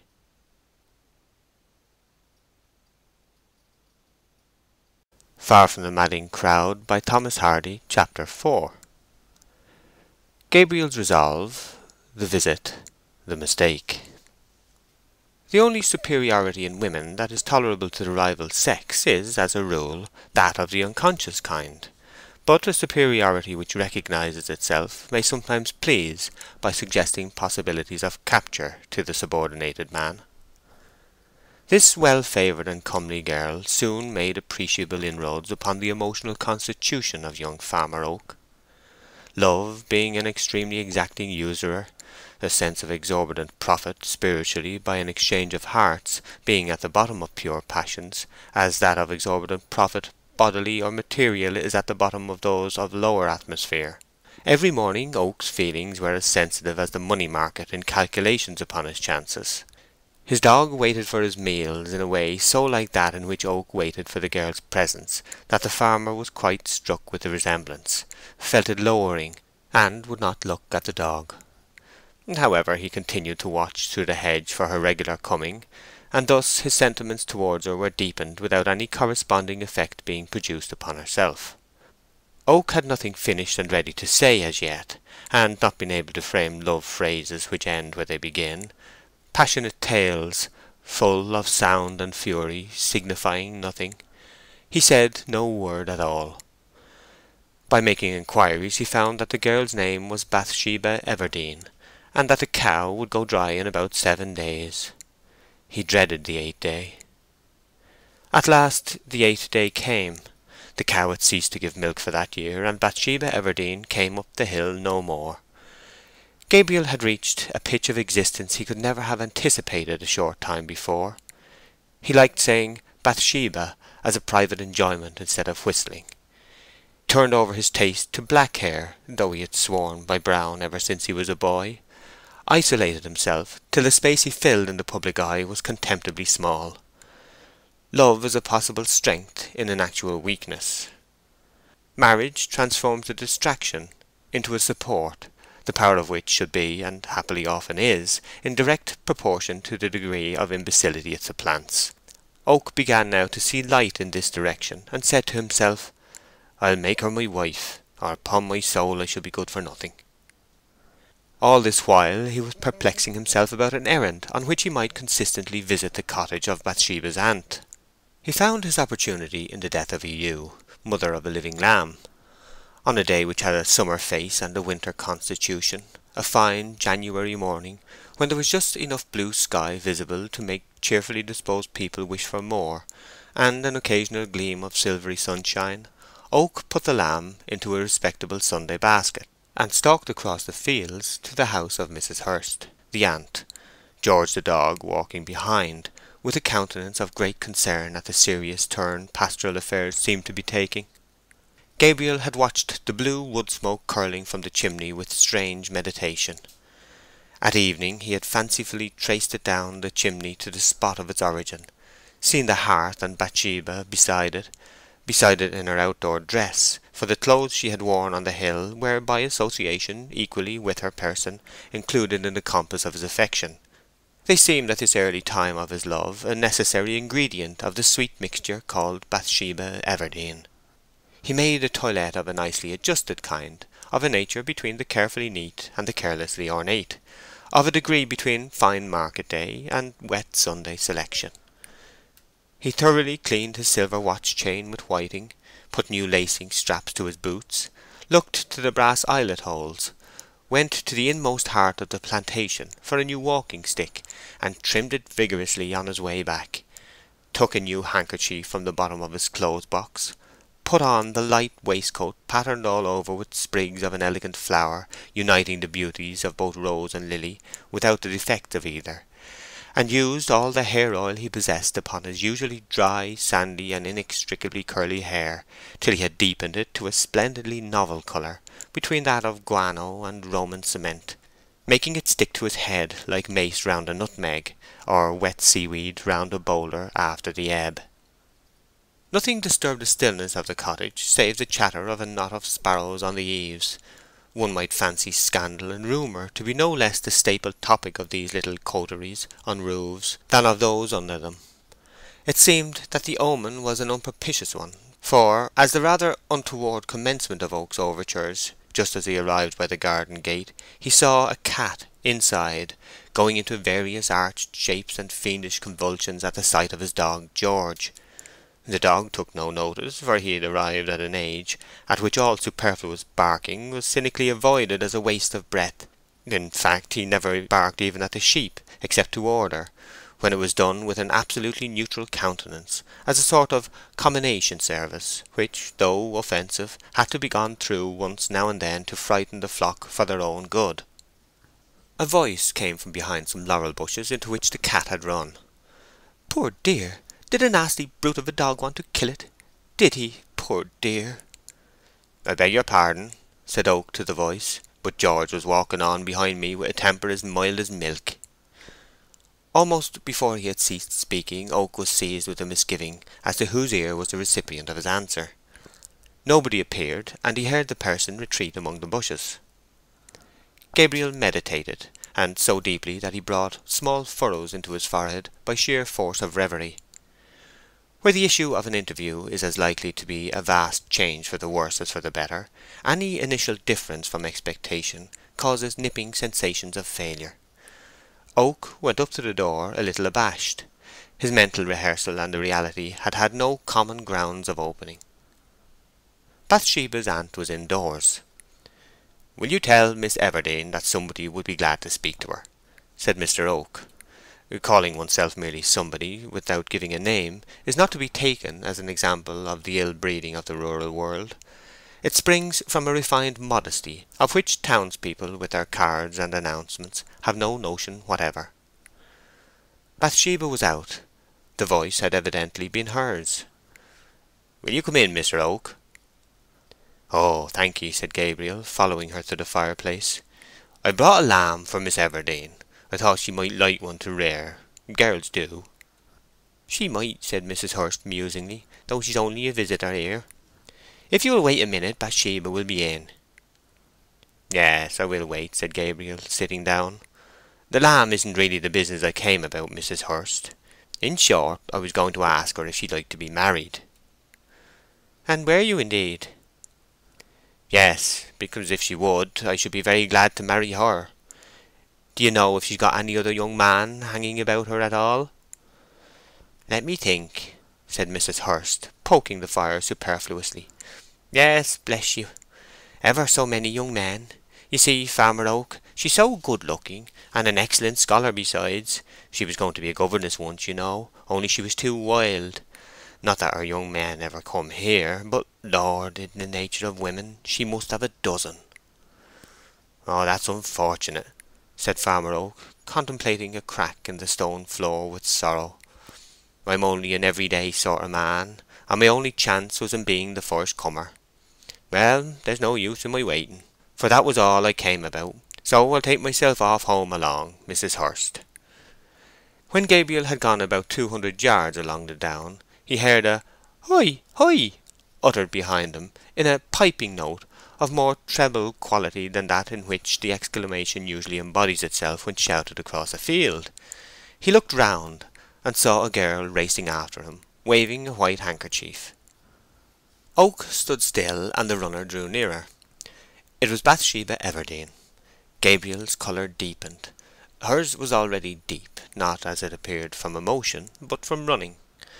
"Farmer Oak," she said, pausing for want of breath, pulling up in front of him with a slanted face, and putting her hand to her side. "I have just called to see you," said Gabriel, pending her further speech. "Yes, I know that," she said, panting like a robin, her face red and moist from her exertions, like a peony petal before the sun dries off the dew. "I didn't know you had come to ask to have me, or I should have come in from the garden instantly. I ran after you to say that my aunt made a mistake in sending you away from courting me." Gabriel expanded. "I'm sorry to have made you run so fast, my dear," he said, with a grateful sense of favours to come. "Wait a bit till you found your breath." "It was quite a mistake, Aunt's telling you I had a young man already," Bathsheba went on. "I haven't a sweetheart at all, and I never had one. And I thought that, as times go with women, it was such a pity to send you away thinking that I had several." "Really and truly I am glad to hear that," said Farmer Oak, smiling one of his long, special smiles, and blushing with gladness. He held out his hand to take hers, which, when she had eased her side by pressing it there, was prettily extended upon her bosom to still her loud beating heart. Directly he seized it, she put it behind her, so that it slipped through his fingers like an eel. "I have a nice snug little farm," said Gabriel, with half a degree less assurance than when he had seized her hand. "Yes, you have." "A man has advanced me money to begin with, but still it will soon be paid off, and though I'm only an everyday sort of man, I have got on a little since I was a boy." Gabriel uttered "a little" in a tone to show her that it was in the complacent form of "a great deal." He continued, "When we be married I am quite sure I can work twice as hard as I do now." He went forward and stretched out his arm again. Bathsheba had overtaken him at a point beside which stood a low stunted holly bush, now laden with red berries. Seeing his advance take the form of an attitude threatening a possible enclosure, if not compression, of her person, she edged off round the bush. "Why, Farmer Oak," she said over the top, looking at him with rounded eyes, "I never said I was going to marry you." "Well, that is a tale," said Oak with dismay. "To run after anybody like this, and then say you don't want him." "What I meant to tell you was only this," she said eagerly, and yet half conscious of the absurdity of the position she had made for herself, "that nobody has got me yet as a sweetheart, instead of my having a dozen, as my aunt said. I hate to be thought of as men's property in that way, though possibly I shall be had some day. Why, if I'd wanted you, I shouldn't have run after you like this. 'Twould have been the forwardest thing. But there was no harm in hurrying to correct a piece of false news that had been told you." "Oh, no, no harm at all. But there is such a thing as being too generous in expressing a judgment impulsively," and Oak added, with a more appreciative sense of all the circumstances, "Well, I'm not quite certain there was no harm." "Indeed, I hadn't time to think before starting whether I wanted to marry or not, for you'd have been gone over the hill." "Come," said Gabriel, freshening again, "think a minute or two. I'll wait a while, Miss Everdene. Will you marry me? Do, Bathsheba. I love you far more than common." "I'll try to think," she observed rather more timorously. "If I can think out of doors. My mind spreads away so." "But you can give a guess." "Then give me time." Bathsheba looked thoughtfully into the distance, away from the direction in which Gabriel stood. "I can make you happy," he said to the back of her head, across the bush. "You shall have a piano in a year or two. Farmers' wives are getting to have pianos now, and I'll practise up the flute right well to play with you in the evenings." "Yes, I should like that." "And have one of those little 10-pound gigs for market, and nice flowers and birds, cocks and hens, I mean, because they be useful," continued Gabriel. feeling balanced between poetry and practicality. "I should like it very much." "And a frame for cucumbers, like a gentleman and lady." "Yes." "And when the wedding was over, we'd have it put in the newspapers list of marriages." "Dearly I should like that." "And the babies in the berths, every man jack of 'em, and at home by the fire, whenever you look up, there I shall be, and whenever I look up, there will be you." "Wait, wait, and don't be improper." Her countenance fell, and she was silent a while. He regarded the red berries between them over and over again, to such an extent that holly seemed in his after life to be a cipher signifying a proposal of marriage. Bathsheba decisively turned to him. "No, 'tis no use," she said. "I don't want to marry you." "Try." "I have tried hard all the time I've been thinking, for a marriage would be very nice in one sense. People would talk about me, and think I had won my battle, and I should feel triumphant, and all that. But a husband—" "Well?" "Why, he'd always be there, as you say. Whenever I looked up, there he'd be." "Of course he would. I, that is." "Well, what I mean is that I shouldn't mind being a bride at a wedding, if I could be one without having a husband. But since a woman can't show off in that way by herself, I shan't marry, at least yet." "That's a terrible wooden story." At this criticism of her statement, Bathsheba made an addition to her dignity by a slight sweep away from him. "'Pon my heart and soul, I don't know what a maid can say stupider than that," said Oak. "But, dearest," he continued in a palliative voice, "don't be like it." Oak sighed a deep honest sigh, none the less so in that, being like the sigh of a pine plantation, it was rather noticeable as a disturbance of the atmosphere. "Why won't you have me?" he appealed, creeping round the holly to reach her side. "I cannot," she said, retreating. "But why?" he persisted, standing still at last in despair of ever reaching her, and facing over the bush. "Because I don't love you." "Yes, but—" She contracted a yawn to an inoffensive smallness, so that it was hardly ill-mannered at all. "I don't love you," she said. "But I love you, and as for myself, I am content to be liked." "Oh, Mr. Oak, that's very fine. You'd get to despise me." "Never," said Mr. Oak, so earnestly that he seemed to be coming by the force of his words straight through the bush and into her arms. "I shall do one thing in this life, one thing certain, that is, love you, and long for you, and keep wanting you till I die." His voice had a genuine pathos now, and his large brown hands perceptibly trembled. "It seems dreadfully wrong not to have you when you feel so much," she said with a little distress, and looking hopelessly around for some means of escape from her moral dilemma. "How I wish I hadn't run after you!" However, she seemed to have a short cut for getting back to cheerfulness, and set her face to signify archness. "It wouldn't do, Mr. Oak. I want somebody to tame me. I am too independent, and you would never be able to, I know." Oak cast his eyes down the field in a way implying that it was useless to attempt argument. "Mr. Oak," she said, with luminous distinctness and common sense, "you are better off than I. I have hardly a penny in the world. I am staying with my aunt for my bare sustenance. I am better educated than you, and I don't love you a bit. That's my side of the case. Now yours. You are a farmer, just beginning, and you ought in common prudence, if you marry at all, which you should certainly not think of doing at present, to marry a woman with money, who would stock a larger farm for you than you have now." Gabriel looked at her with a little surprise and much admiration. "That's the very thing I had been thinking myself," he naively said. Farmer Oak had 1.5 Christian characteristics too many to succeed with Bathsheba: his humility, and a superfluous moiety of honesty. Bathsheba was decidedly disconcerted. "Well, then, why did you come and disturb me?" she said, almost angrily, if not quite, an enlarging red spot rising in each cheek. "I can't do what I think would be— "Right?" "No, wise." "You have made an admission now, Mr. Oak," she exclaimed with even more hauteur, and rocking her head disdainfully. After that, do you think I could marry you? Not if I know it." He broke in passionately. "But don't mistake me like that. Because I am open enough to own what every man in my shoes would have thought, you make your colours come up your face and get crabbed with me. That about your not being good enough for me is nonsense. You speak like a lady, all the parish knows it, and your uncle at Weatherby is, I have heard, a large farmer, much larger than ever I shall be.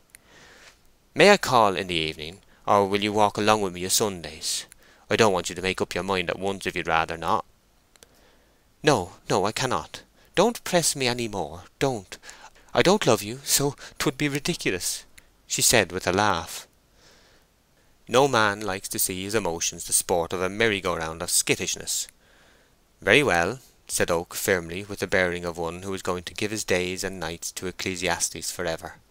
"Then I'll ask you no more." End of chapter 4.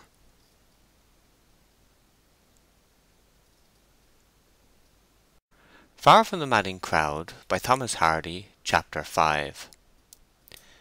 Departure of Bathsheba, a pastoral tragedy. The news which one day reached Gabriel, that Bathsheba Everdene had left the neighbourhood, had an influence upon him which might have surprised any who never suspected that the more emphatic the renunciation, the less absolute its character. It may have been observed that there is no regular path for getting out of love as there is for getting in. Some people look upon marriage as a short cut that way, but it has been known to fail. Separation, which was the means that chance offered to Gabriel Oak by Bathsheba's disappearance, though effectual with people of certain humours, is apt to idealize the removed object with others, notably those whose affection, placid and regular as it may be, flows deep and long. Oak belonged to the even-tempered order of humanity, and felt the secret fusion of himself in Bathsheba to be burning with a finer flame now that she was gone. That was all. His incipient friendship with her aunt had been nipped by the failure of his suit, and all that Oak learnt of Bathsheba's movements was done indirectly. It appeared that she had gone to a place called Weatherbury, more than 20 miles off, but in what capacity, whether as a visitor or permanently, he could not discover. Gabriel had 2 dogs. George, the elder, exhibited an ebony-tipped nose, surrounded by a narrow margin of pink flesh, and a coat marked in random splotches, approximating in colour to white and slaty grey. But the grey, after years of sun and rain, had been scorched and washed out of the more prominent locks, leaving them of a reddish brown, as if the blue component of the grey had faded, like the indigo from the same kind of colour in Turner's pictures. In substance it had originally been hair, but long contact with sheep seemed to be turning it by degrees into wool of a poor quality and staple. This dog had originally belonged to a shepherd of inferior morals and dreadful temper, and the result was that George knew the exact degrees of condemnation signified by cursing and swearing of all descriptions better than the wickedest old man in the neighbourhood. Long experience had so precisely taught the animal the difference between such exclamations as "Come in!" and "Damn ye, come in!" that he knew to a hair's breadth the rate of trotting back from the ewes' tails that each call involved, if a staggerer with the sheep-crook was to be escaped. Though old, he was clever and trustworthy still. The young dog, George's son, might possibly have been the image of his mother, for there was not much resemblance between him and George. He was learning the sheep-keeping business, so as to follow on at the flock when the other should die, but had got no further than the rudiments as yet, still finding an insuperable difficulty in distinguishing between doing a thing well enough and doing it too well. So earnest and yet so wrong-headed was this young dog. He had no name in particular, and answered with perfect readiness to any pleasant interjection, that if sent behind the flock to help them on, he did it so thoroughly that he would have chased them across the whole county with the greatest pleasure, if not called off or reminded when to stop by the example of old George. Thus much for the dogs. On the further side of Norcombe Hill was a chalk pit, from which chalk had been drawn for generations, and spread over adjacent farms. 2 hedges converged upon it in the form of a V, but without quite meeting. The narrow opening left, which was immediately over the brow of the pit, was protected by a rough railing. One night when Farmer Oak had returned to his house, believing there would be no further necessity for his attendance on the down, he called as usual to the dogs, previously to shutting them up in the outhouse till next morning. Only one responded, old George; the other could not be found, either in the house, lane, or garden. Gabriel then remembered that he had left the two dogs on the hill eating a dead lamb, a kind of meat he usually kept from them, except when other food ran short, and concluding that the young one had not finished his meal, he went indoors to the luxury of a bed, which latterly he had only enjoyed on Sundays. It was a still, moist night. Just before dawn he was assisted in waking by the abnormal reverberation of familiar music. To the shepherd the note of the sheep bell, like the ticking of the clock to other people, is a chronic sound that only makes itself noticed by ceasing or altering in some unusual manner from the well-known idle twinkle which signifies to the accustomed ear, however distant, that all is well in the fold. In the solemn calm of the awakening morn that note was heard by Gabriel, beating with unusual violence and rapidity. This exceptional ringing may be caused in two ways: by the rapid feeding of the sheep bearing the bell, as when the flock breaks into new pasture, which gives it an intermittent rapidity, or by the sheep starting off in a run, when the sound has a regular palpitation. The experienced ear of Oak knew the sound he now heard to be caused by the running of the flock with great velocity. He jumped out of bed, dressed, tore down the lane through a foggy dawn, and ascended the hill. The forward ewes were kept apart from those among which the fall of lambs would be later, there being 200 of the latter class in Gabriel's flock. These 200 seemed to have absolutely vanished from the hill. There were the 50 with their lambs enclosed at the other end as he had left them, but the rest, forming the bulk of the flock, were nowhere. Gabriel called at the top of his voice the shepherd's call. "Ovey, ovey, ovey!" Not a single bleat. He went to the hedge. A gap had been broken through it, and in the gap were the footprints of the sheep. Rather surprised to find them break fence at this season, yet putting it down instantly to their great fondness for ivy in winter time, of which a great deal grew in the plantation, he followed through the hedge. They were not in the plantation. He called again. The valleys and farthest hills resounded as when the sailors invoked the lost Hylas on the Mysian shore, but no sheep. He passed through the trees and along the ridge of the hill. On the extreme summit, where the ends of the two converging hedges of which we have spoken were stopped short by meeting the brow of the chalk pit, he saw the younger dog standing against the sky, dark and motionless as Napoleon at St. Helena. A horrible conviction darted through Oak. With a sensation of bodily faintness he advanced. At one point the rails were broken through, and there he saw the footprints of his ewes. The dog came up, licked his hand, and made signs implying that he expected some great reward for signal services rendered. Oak looked over the precipice. The ewes lay dead and dying at its foot, a heap of 200 mangled carcasses, representing in their condition just now at least 200 more. Oak was an intensely humane man. Indeed, his humanity often tore in pieces any politic intentions of his which bordered on strategy, and carried him on as by gravitation. A shadow in his life had always been that his flock ended in mutton, that a day came and found every shepherd an arrant traitor to his defenceless sheep. His first feeling now was one of pity for the untimely fate of these gentle ewes and their unborn lambs. It was the second to remember another phase of the matter. The sheep were not insured. All the savings of a frugal life had been dispersed at a blow. His hopes of being an independent farmer were laid low, possibly forever. Gabriel's energies, patience, and industry had been so severely taxed during the years of his life between 18 and 28 to reach his present stage of progress that no more seemed to be left in him. He leant down upon a rail and covered his face with his hands. Stupors, however, do not last for ever, and Farmer Oak recovered from his. It was as remarkable as it was characteristic that the one sentence he uttered was in thankfulness. "Thank God I am not married," What would she have done in the poverty now coming upon me?" Oak raised his head, and wondering what he could do, listlessly surveyed the scene. By the outer margin of the pit was an oval pond, and over it hung the attenuated skeleton of a chrome yellow moon, which had only a few days to last, the morning star dogging her on the left hand. The pool glittered like a dead man's eye, and as the world awoke a breeze blew, shaking and elongating the reflection of the moon without breaking it, and turning the image of the star to a phosphoric streak upon the water. All this Oak saw and remembered.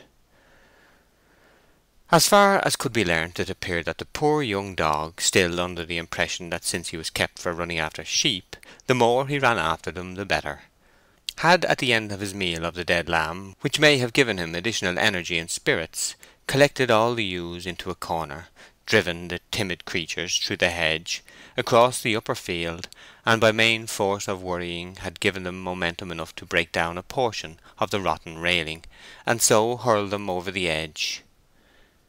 George's son had done his work so thoroughly that he was considered too good a workman to live, and was, in fact, taken and tragically shot at 12 o'clock that same day. Another instance of the untoward fate which so often attends dogs and other philosophers who follow out a train of reasoning to its logical conclusion, and attempt perfectly consistent conduct in a world made up so largely of compromise. Gabriel's farm had been stocked by a dealer, on the strength of Oak's promising look and character, who was receiving a percentage from the farmer till such time as the advance should be cleared off. Oak found that the value of stock, plant, and implements, which were really his own, would be about sufficient to pay his debts, leaving himself a free man, with the clothes he stood up in, and nothing more. End of chapter 5.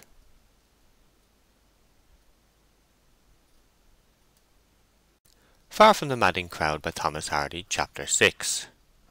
The Fair, the Journey, the Fire. 2 months passed away. We are brought on to a day in February on which is held the yearly statute or hiring fair in the county town of Casterbridge.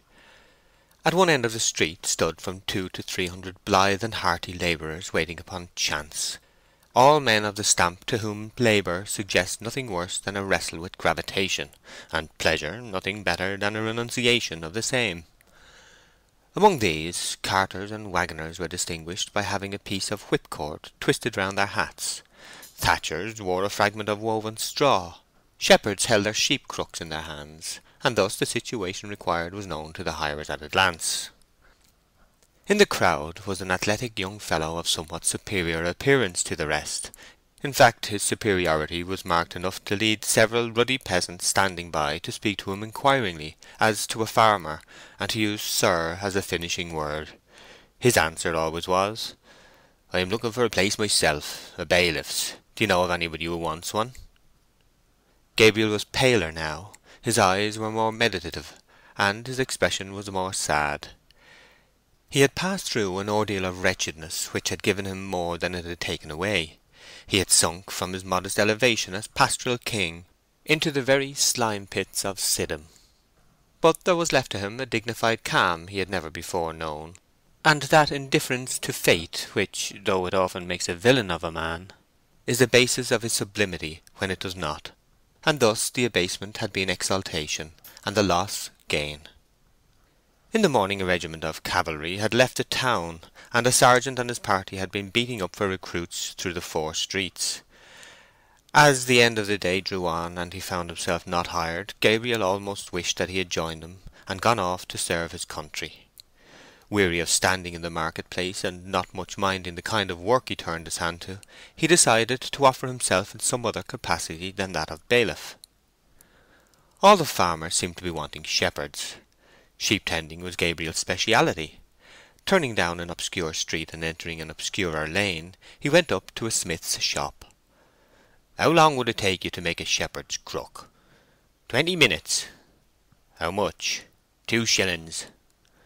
He sat on a bench and the crook was made, a stem being given him into the bargain. He then went to a ready-made clothes shop, the owner of which had a large rural connection, As the crook had absorbed most of Gabriel's money, he attempted, and carried out, an exchange of his overcoat for a shepherd's regulation smock frock.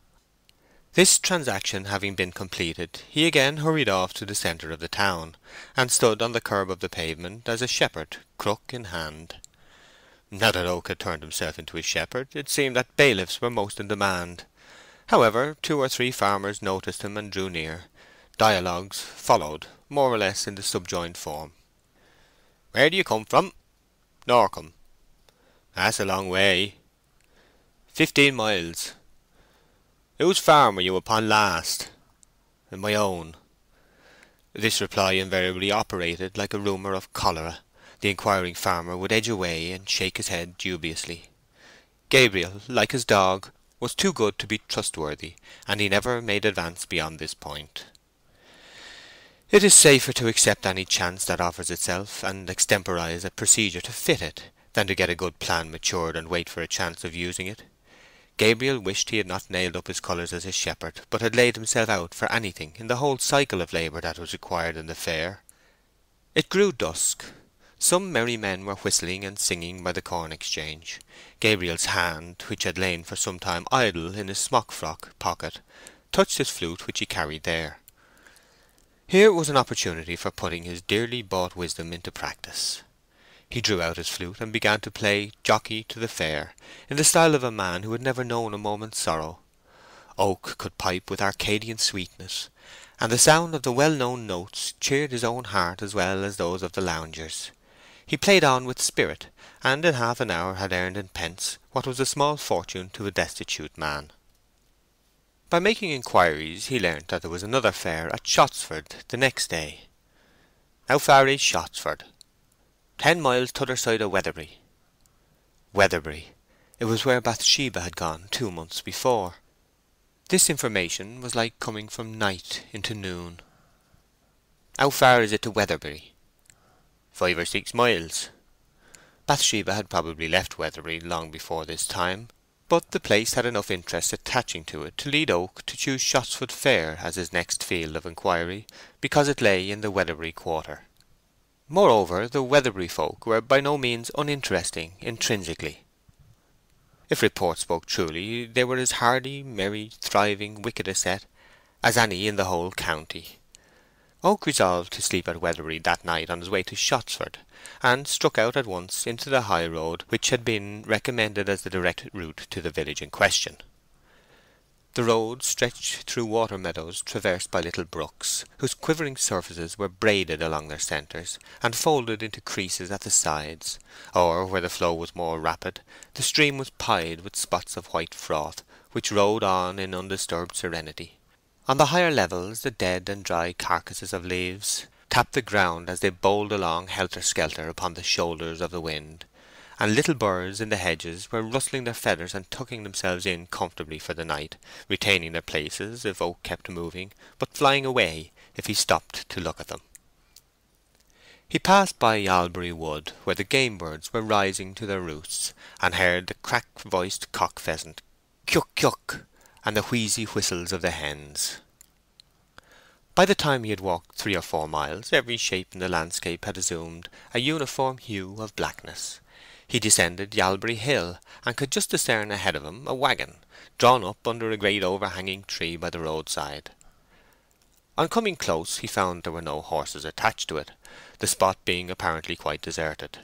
The waggon, from its position, seemed to have been left there for the night, for beyond about half a truss of hay which was heaped in the bottom it was quite empty.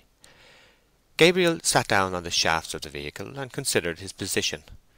He calculated that he had walked a very fair proportion of the journey, and having been on foot since daybreak he felt tempted to lie down upon the hay in the waggon instead of pushing on to the village of Weatherbury and having to pay for a lodging. Eating his last slices of bread and ham, and drinking from the bottle of cider he had taken the precaution to bring with him, he got into the lonely waggon. Here he spread half of the hay as a bed, and, as well as he could in the darkness, pulled the other half over him by way of bedclothes, covering himself entirely, and feeling physically as comfortable as ever he had been in his life. Inward melancholy it was impossible for a man like Oak, introspective far beyond his neighbours, to banish quite, whilst conning the present untoward page of his history. So, thinking of his misfortunes, amorous and pastoral, he fell asleep, shepherds enjoying, in common with sailors, the privilege of being able to summon the god, instead of having to wait for him. On somewhat suddenly awaking, after a sleep of whose length he had no idea, Oak found that the waggon was in motion. He was being carried along the road at a rate rather considerable for a vehicle without springs, and under circumstances of physical uneasiness, his head being dandled up and down on the bed of the waggon like a kettle-drum stick. He then distinguished voices in conversation, coming from the fore part of the waggon. His concern at his dilemma, which would have been alarm had he been a thriving man, but misfortune is a fine opiate to personal terror, led him to peer cautiously from the hay, and the first sight he beheld was the stars above him. Charles's Wain was getting towards a right angle with the pole star, and Gabriel concluded that it must be about 9 o'clock.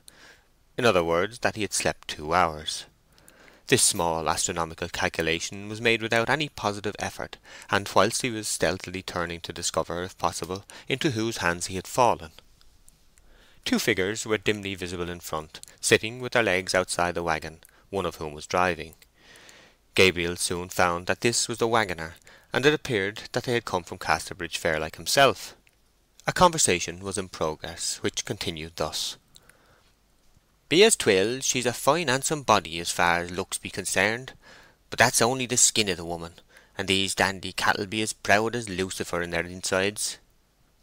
"Ay, so I do seem, Bill Smallbury, so I do seem." This utterance was very shaky by nature, and more so by circumstance, the jolting of the waggon not being without its effect upon the speaker's larynx. It came from the man who held the reins. "She's a very vain female, so 'tis said here and there." "Ah, now, if so be 'tis like that, I can't look her in the face. Lord, no, not I, such a shy man as I be.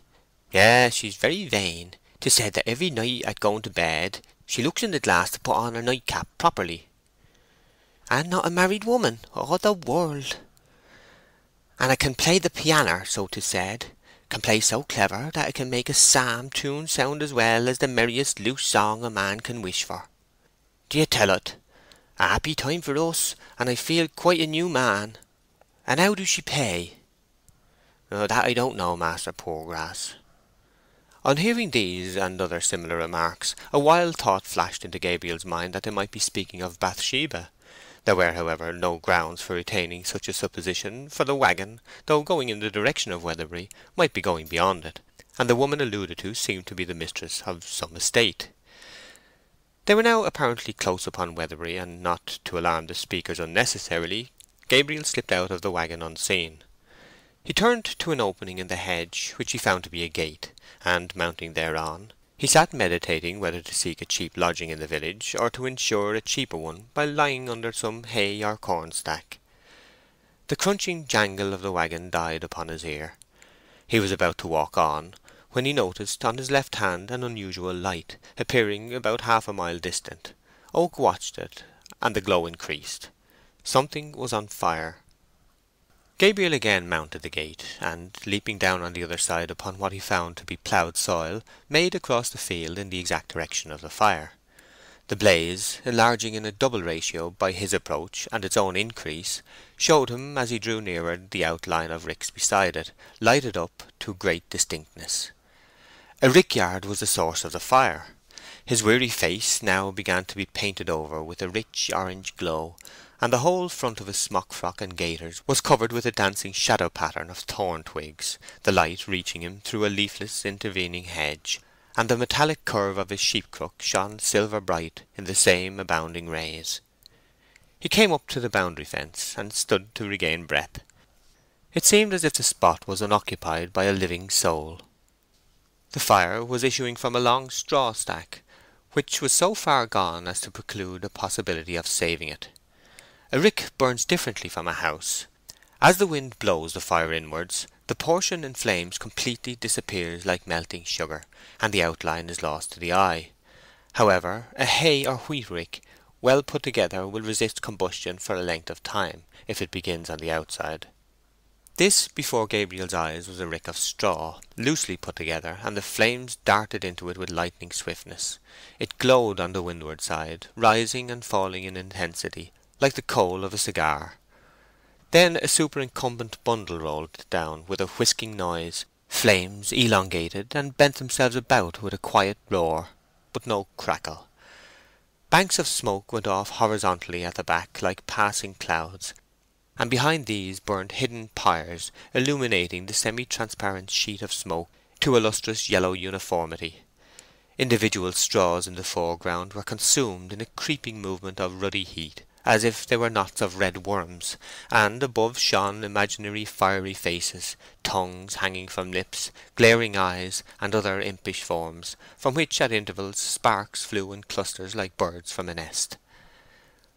Oak suddenly ceased from being a mere spectator by discovering the case to be more serious than he had first imagined.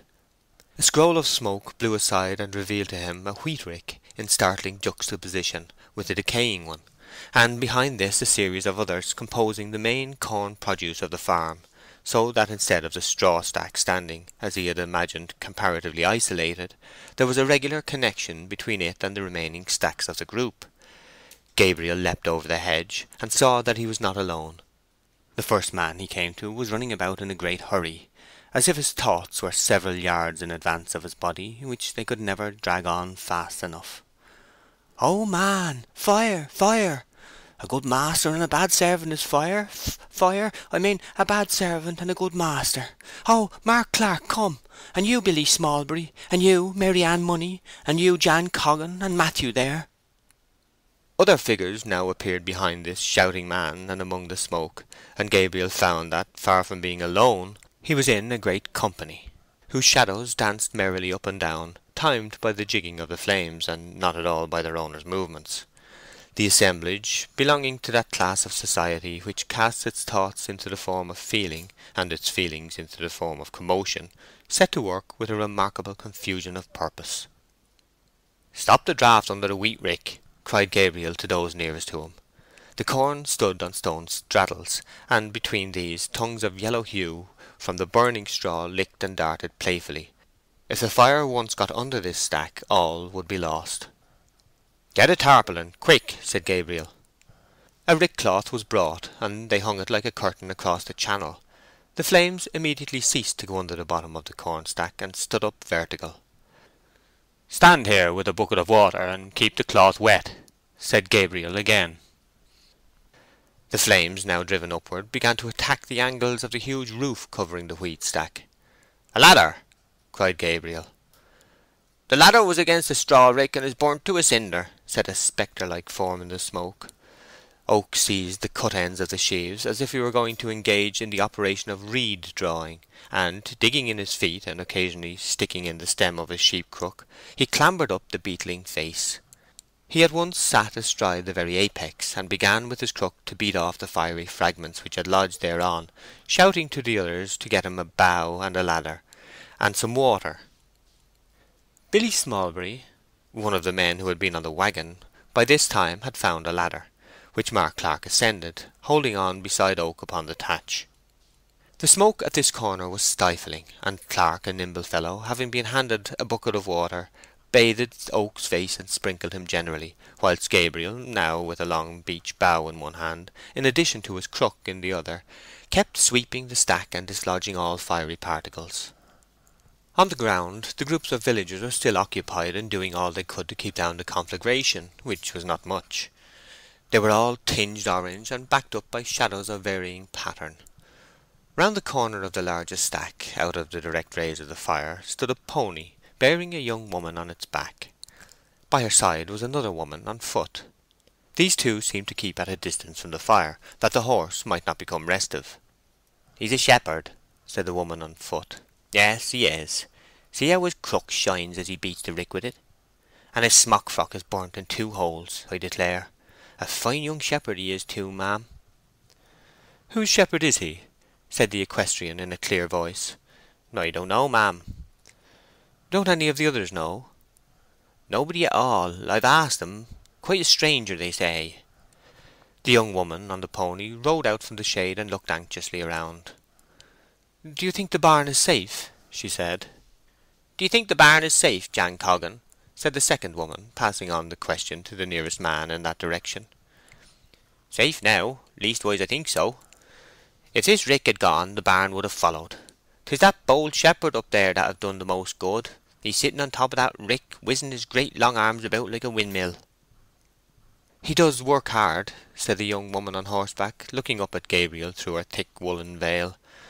"I wish he was shepherd here. Don't any of you know his name?" "Never heard a man's name in my life, or seed his form afore."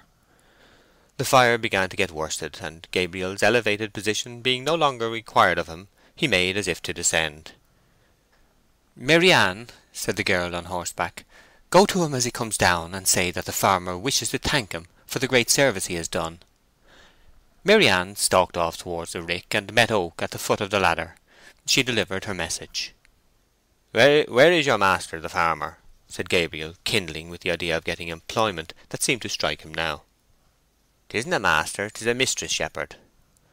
"A woman farmer?" "Ah, I believe, and a rich one too," said a bystander. "Lately 'a came here from a distance.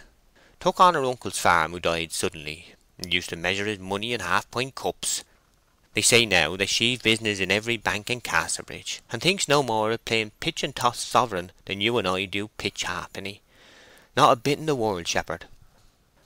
"That's she, back up there on the pony," said Maryann, "with her face covered up in that black cloth with holes in it." Oak, his features smudged, grimy, and undiscoverable from the smoke and heat, his smock frock burnt into holes and dripping with water, the ash stem of his sheep crook charred 6 inches shorter, advanced with the humility stern adversity had thrust upon him up to the slight female form in the saddle. He lifted his hat with respect, and not without gallantry. Stepping close to her hanging feet, he said in a hesitating voice, "Do you happen to want a shepherd, ma'am?" She lifted the wool veil tied round her face, and looked all astonishment. Gabriel and his cold-hearted darling Bathsheba Everdene were face to face. Bathsheba did not speak, and he mechanically repeated in an abashed and sad voice, "Do you want a shepherd, ma'am?" End of chapter 6.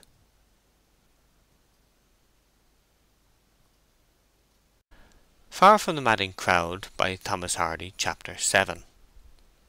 Recognition, a timid girl. Bathsheba withdrew into the shade. She scarcely knew whether most to be amused at the singularity of the meeting, or to be concerned at its awkwardness. There was room for a little pity, also for a very little exultation, the former at his position, and the latter at her own. Embarrassed she was not, and she remembered Gabriel's declaration of love to her at Norcombe, only to think she had nearly forgotten it.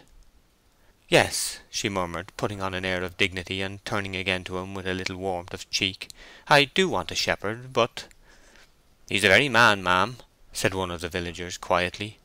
Conviction breeds conviction. "Ah, that 'a is," said a second decisively. "The man truly," said a third with heartiness. "He's all there," said number 4 fervidly. "Then will you tell him to speak to the bailiff?" said Bathsheba. All was practical again now. A summer eve and loneliness would have been necessary to give the meeting its proper fullness of romance. The bailiff was pointed out to Gabriel, who, checking the palpitation within his breast at discovering that this Ashtoreth of strange report was only a modification of Venus, the well-known and admired, retired with him to talk over the necessary preliminaries of hiring. The fire before them wasted away. "Men," said Bathsheba, "you shall take a little refreshment after this extra work. Will you come to the house?" "We could knock in a bit and a drop a good deal freer, miss, if so be you'd send it to Warren's Malt House," replied the spokesman. Bathsheba then rode off into the darkness, and the men straggled on to the village in twos and threes, Oak and the bailiff being left by the rick alone. "And now," said the bailiff finally, "all is settled, I think, about your coming, and I'm going home along. Good night to ye, shepherd." "Can you get me a lodging?" inquired Gabriel. "That I can't indeed," he said, moving past Oak as a Christian edges past an offertory plate when he does not mean to contribute. If you follow on the road till you come to Warren's Malt House, where they're all gone to have their snap of victuals, I dare say some of 'em will tell you of a place. Good night to 'ee, shepherd." The bailiff, who showed this nervous dread of loving his neighbour as himself, went up the hill, and Oak walked on to the village, still astonished at the rencounter with Bathsheba, glad of his nearness to her, and perplexed at the rapidity with which the unpractised girl of Norcombe had developed into the supervising and cool woman here. But some women only require an emergency to make them fit for one. Obliged to some extent to forgo dreaming in order to find the way, he reached the churchyard, and passed round it under the wall, where several ancient trees grew. There was a wide margin of grass along here, and Gabriel's footsteps were deadened by its softness, even at this indurating period of the year.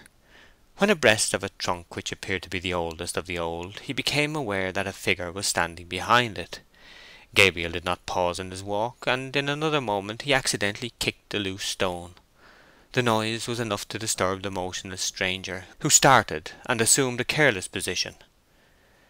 It was a slim girl, rather thinly clad. "Good night to you," said Gabriel heartily. "Good night," said the girl to Gabriel.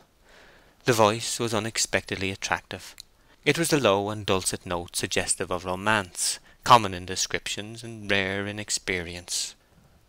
"I'll thank you to tell me if I'm in the way for Warren's Malt House," Gabriel resumed, primarily to gain the information, indirectly to get more of the music. "Quite right. It's at the bottom of the hill. And do you know—" The girl hesitated, and then went on again. "Do you know how late they keep open the Buck's Head Inn?" She seemed to be won by Gabriel's heartiness, as Gabriel had been won by her modulations.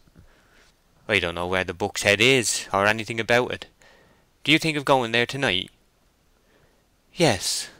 The woman again paused. There was no necessity for any continuance of speech, and the fact that she did add more seemed to proceed from an unconscious desire to show unconcern by making a remark, which is noticeable in the ingenuous when they are acting by stealth. "You are not a Weatherbury man," she said timorously. "I am not. I am the new shepherd, just arrived." "Only a shepherd, and you seem almost a farmer by your ways." "Only a shepherd," Gabriel repeated in a dull cadence of finality. His thoughts were directed to the past, his eyes to the feet of the girl, and for the first time he saw lying there a bundle of some sort. She may have perceived the direction of his face, for she said coaxingly, "You won't say anything in the parish about having seen me here, will you? At least not for a day or two." "I won't if you wish me not to," said Oak. "Thank you, indeed," the other replied. "I am rather poor, and I don't want people to know anything about me." Then she was silent and shivered. "You ought to have a cloak on such a cold night," Gabriel observed. "I would advise you to get indoors." "Oh, no. Would you mind going on and leaving me? I thank you much for what you have told me." "I will go on," he said, adding hesitatingly, "Since you are not very well off, perhaps you would accept this trifle from me. It's only a shilling, but it's all I have to spare." "Yes, I will take it," said the stranger gratefully. She extended her hand, Gabriel his. In feeling for each other's palm in the gloom before the money could be passed, a minute incident occurred which told much. Gabriel's finger alighted on the young woman's wrist. It was beating with a throb of tragic intensity. He had frequently felt the same quick, hard beat in the femoral artery of his lambs when overdriven. It suggested a consumption too great of a vitality which, to judge from her figure and stature, was already too little. "What is the matter?" "Nothing." "Ah, but there is." "No, no, no. Let your having seen me be a secret." "Very well, I will. Good night again." "Good night." The young girl remained motionless by the tree, and Gabriel descended into the village of Weatherbury, or Lower Longpuddle, as it was sometimes called. He fancied that he had felt himself in the penumbra of a very deep sadness when touching that slight and fragile creature, but wisdom lies in moderating mere impressions, and Gabriel endeavoured to think little of this. End of chapter 7.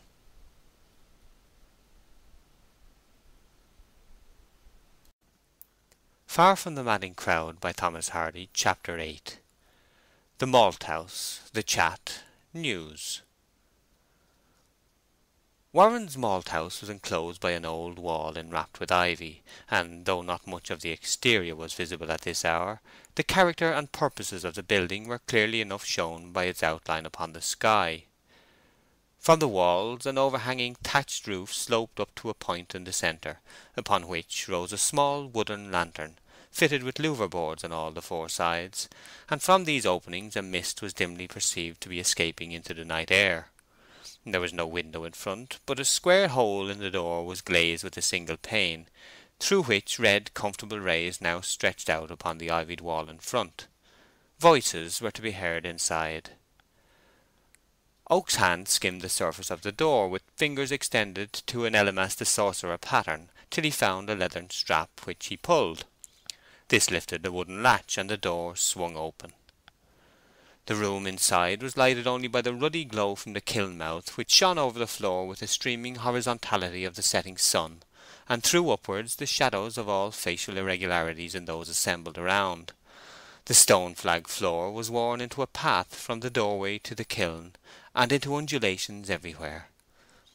A curved settle of unplaned oak stretched along one side, and in a remote corner was a small bed and bedstead, the owner and frequent occupier of which was the maltster.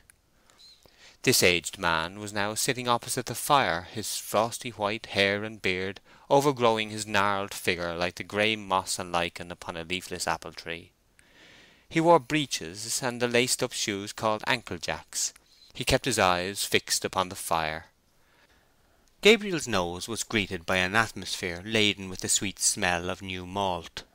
The conversation, which seemed to have been concerning the origin of the fire, immediately ceased, and everyone ocularly criticized him to the degree expressed by contracting the flesh of their foreheads and looking at him with narrowed eyelids, as if he had been a light too strong for their sight. Several exclaimed meditatively, after this operation had been completed, "Ah, 'tis a new shepherd, I believe. We thought we heard a hand pawing about the door for the bobbin, but weren't sure 'twere not a dead leaf blowed across," said another. "Come in, shepherd. Sure ye be welcome, though we don't know your name." "Gabriel Oak, that's my name, neighbours." The ancient maltster, sitting in the midst, turned at this, his turning being as the turning of a rusty crane. "That's never Gable Oak's grandson over at Norcombe, never," he said, as a formula expressive of surprise, which nobody was supposed for a moment to take literally. "My father and my grandfather were old men of the name of Gabriel," said the shepherd placidly. "Thought I know the man's face as I seed him on the rick. Thought I did. And where be you trading off to now, shepherd?" "I'm thinking of biding here," said Mr. Oak. "Knowed your grandfather for years and years," continued the maltster, the words coming forth of their own accord, as if the momentum previously imparted had been sufficient. "Ah, and did you?"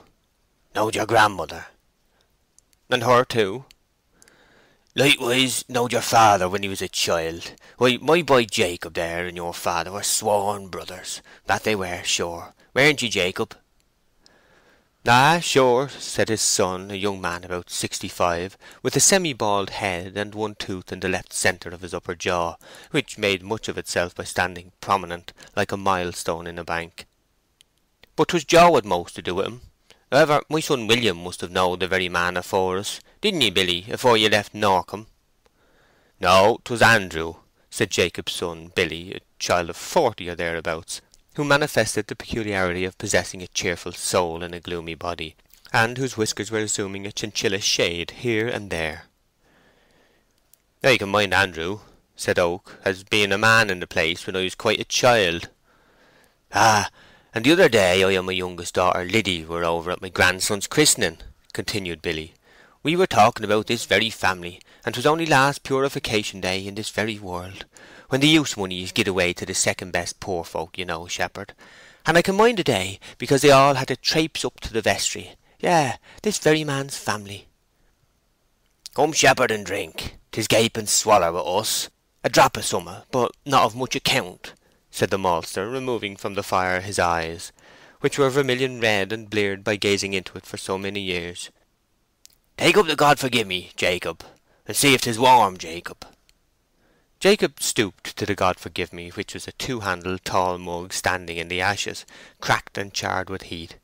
It was rather furred with extraneous matter about the outside, especially in the crevices of the handles, the innermost curves of which may not have seen daylight for several years by reason of this encrustation thereon, formed of ashes accidentally wetted with cider and baked hard. But to the mind of any sensible drinker the cup was no worse for that, being incontestably clean on the inside and about the rim. It may be observed that such a class of mug is called a "God forgive me" in Weatherbury and its vicinity for uncertain reasons, probably because its size makes any given toper feel ashamed of himself when he sees its bottom in drinking it empty. Jacob, on receiving the order to see if the liquor was warm enough, placidly dipped his forefinger into it by way of thermometer, and having pronounced it nearly of the proper degree, raised the cup and very civilly attempted to dust some of the ashes from the bottom with the skirt of his smock-frock, because Shepherd Oak was a stranger. "A clean cup for the shepherd," said the maltster commandingly. "No, not at all," said Gabriel in a reproving tone of considerateness. "I never fuss about dirt in its pure state, and when I know what sort it is." Taking the mug, he drank an inch or more from the depths of its contents, and duly passed it to the next man. "Ah, I wouldn't think of giving such trouble to neighbours and washing up when there's so much work to be done in the world already," continued Oak in a moister tone, after recovering from the stoppage of breath which is occasioned by pulls at large mugs. "A right sensible man," said Jacob. "True, true, it can't be gainsaid," observed a brisk young man, Mark Clark by name, a genial and pleasant gentleman, whom to meet anywhere in your travels was to know was to drink with, and to drink with was, unfortunately, to pay for. "And here's a mouthful of bread and bacon that missus have sent, shepherd. The cider'll go down better with a bit of victuals. Don't ye chaw quite close, shepherd, for I let the bacon fall in the road outside as I was bringing it along, and it may be 'tis rather gritty. There, 'tis plain dirt, and we all know what that is, as you say, and you bain't a particular man we see, shepherd." "True, true, not at all," said the friendly Oak.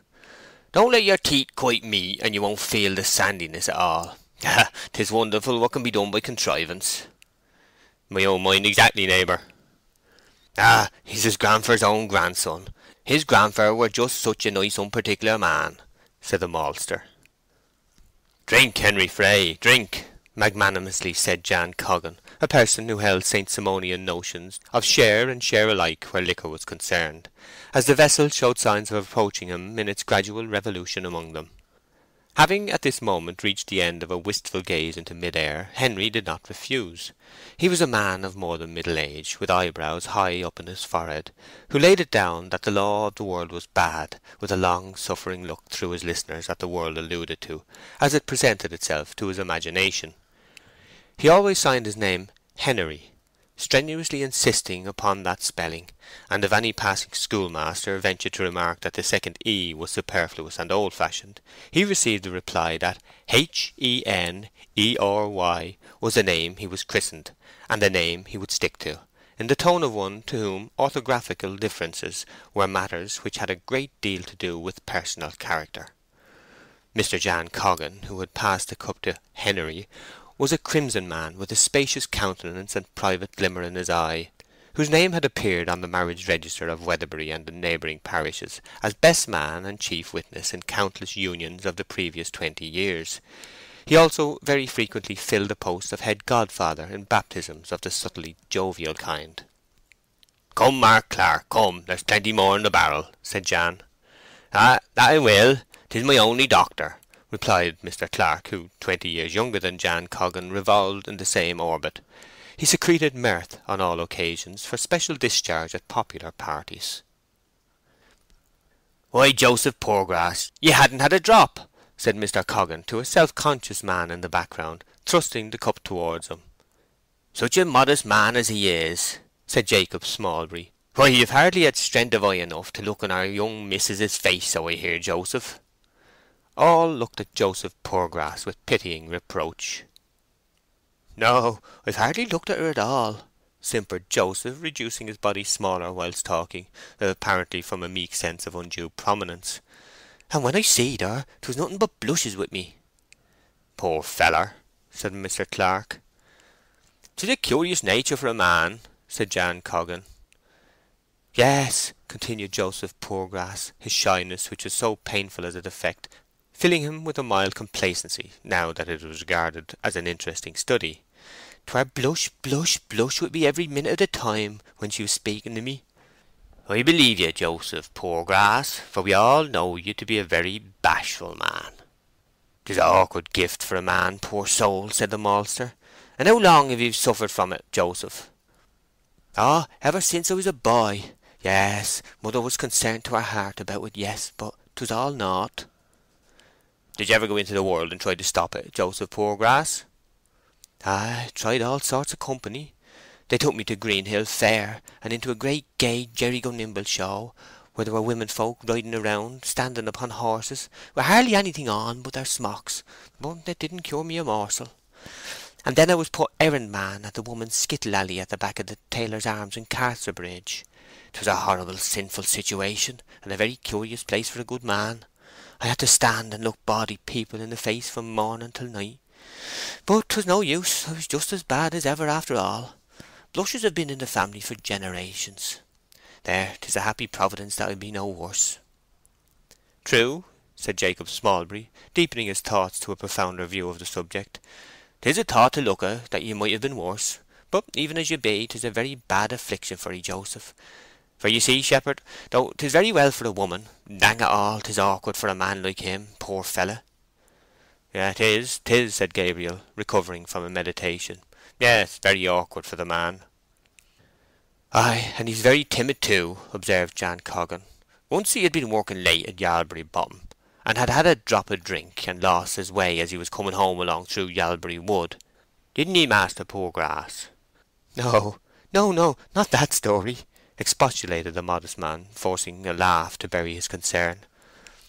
"And so lost himself quite," continued Mr. Coggan with an impassive face, implying that a true narrative, like time and tide, must run its course, and would respect no man.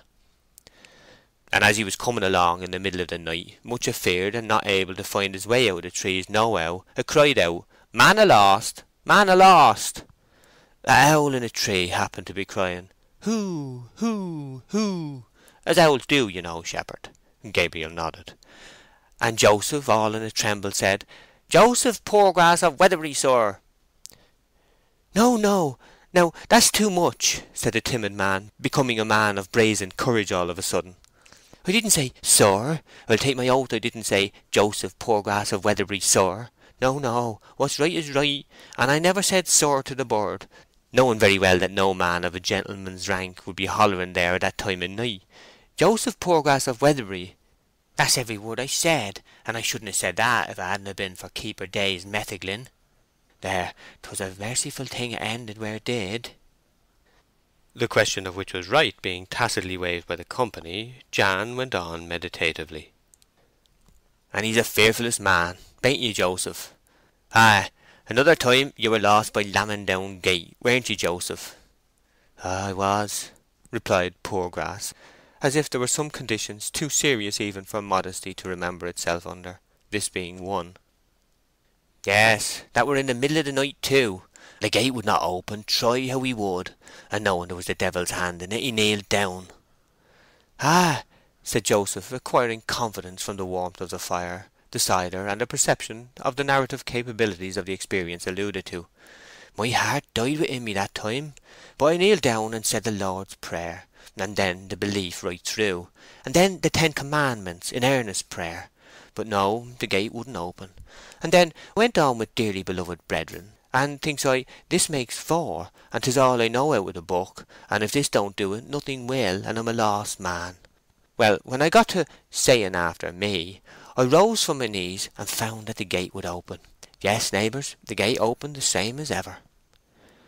A meditation on the obvious inference was indulged in by all, and during its continuance each directed his vision into the ash pit, which glowed like a desert in the tropics under a vertical sun, shaping their eyes long and liney, partly because of the light, partly from the depth of the subject discussed.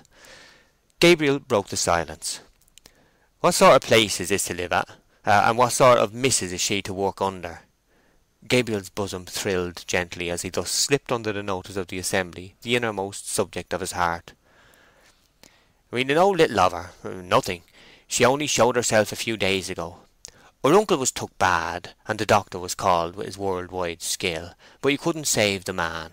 As I take it, she's going to keep on the farm." "That's about the shape of it, I believe," said Jan Coggan. "Ah, 'tis a very good family. I'd as soon be under them as under one here and there. Her uncle was a very fair sort of man. Did you know him, shepherd? A bachelor man?" "Not at all." "I used to go to his house a courting my first wife, Charlotte, who was his dairymaid. Well, a very good-hearted man were Farmer Everdene, and I, being a respectable young fellow, was allowed to call and see her, and drink as much ale as I liked, but not to carry away any. Outside of my skin, I mean, of course." "Ah, Jan Coggan, we know your meaning."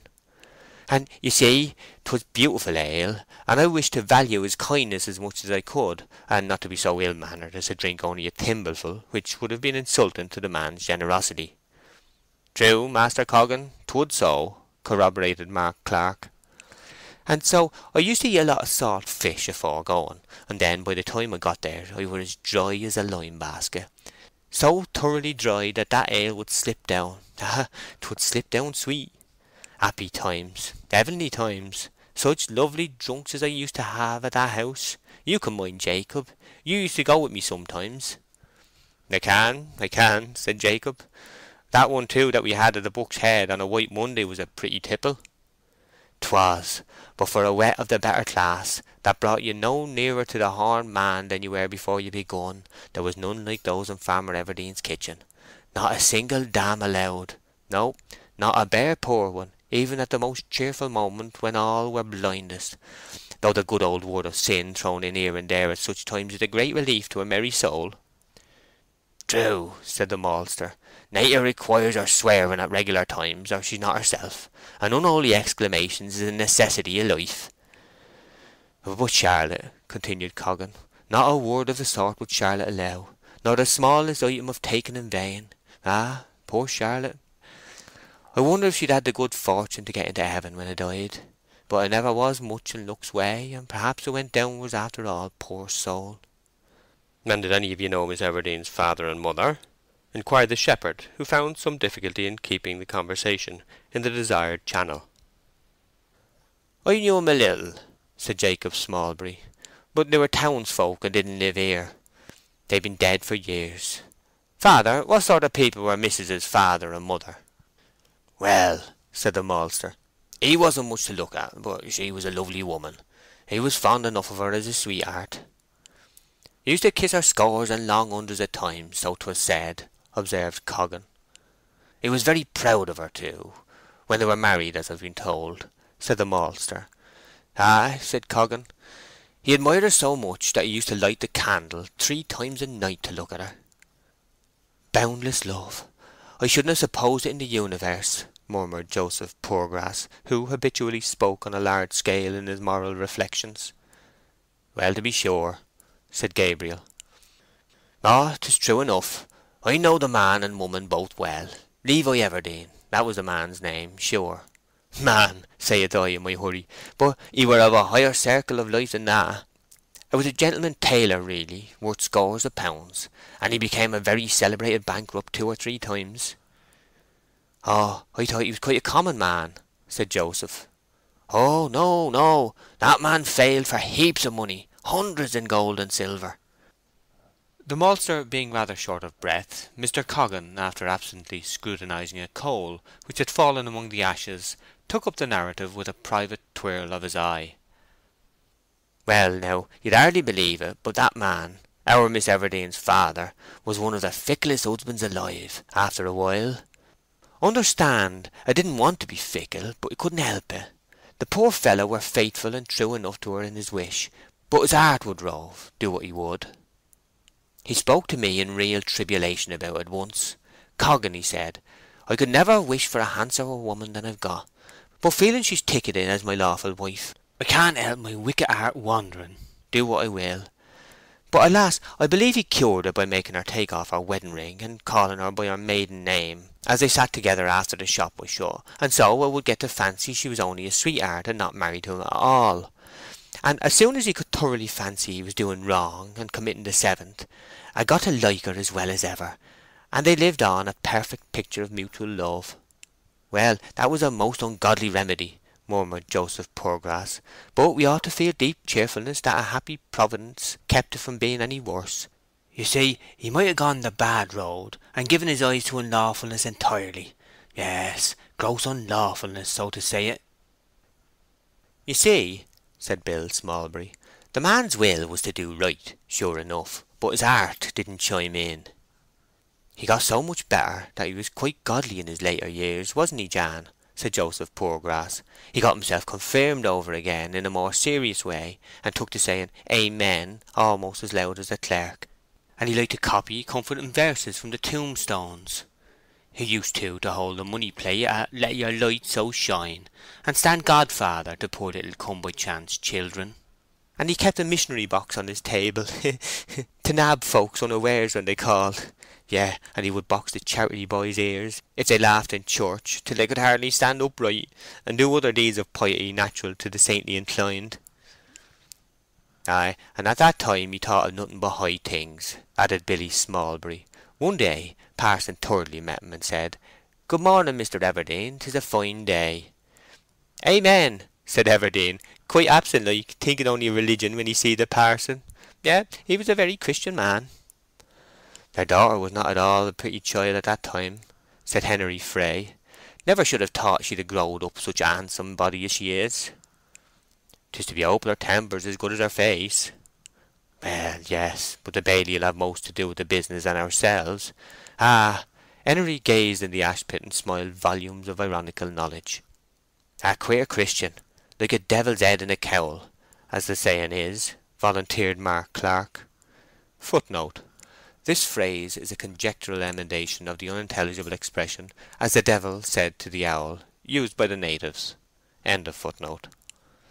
"He is," said Henery, implying that irony must cease at a certain point.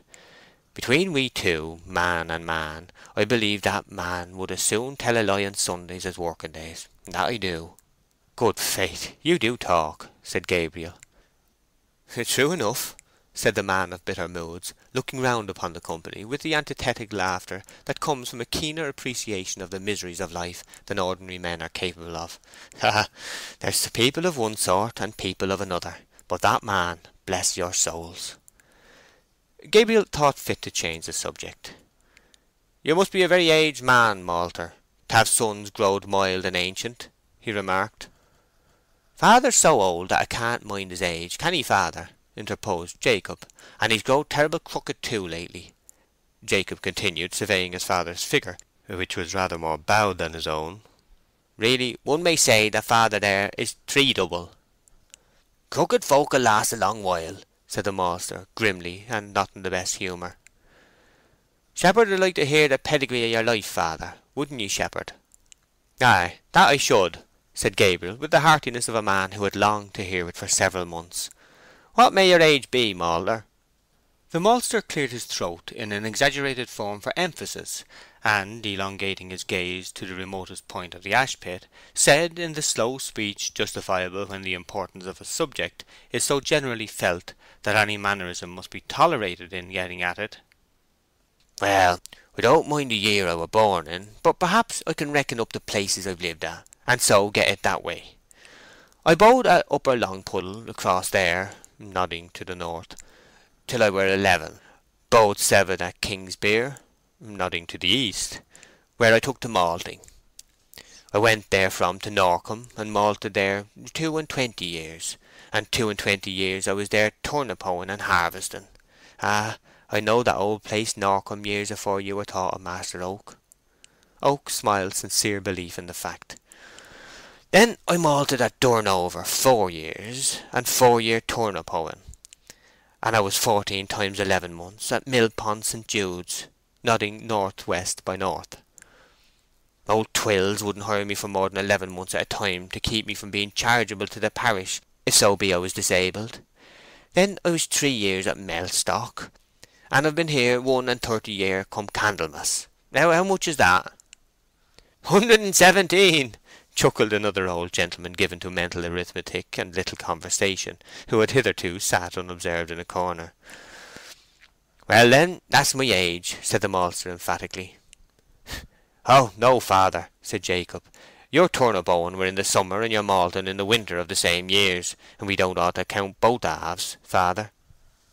"Chok it all, I lived through the summers, didn't I? That's my question.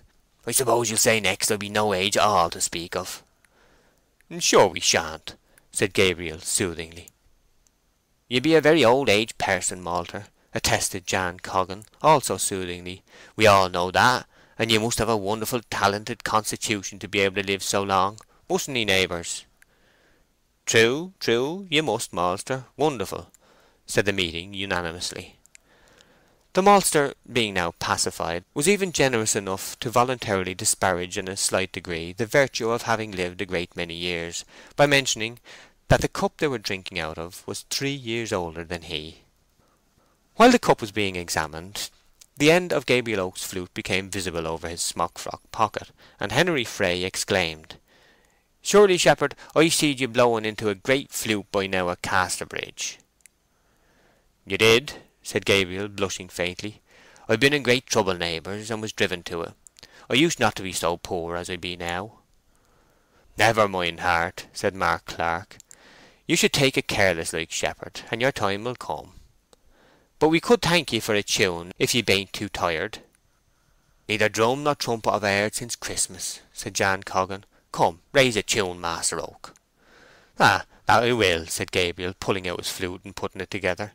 "A poor tool, neighbours, but such as I can do ye shall have and welcome."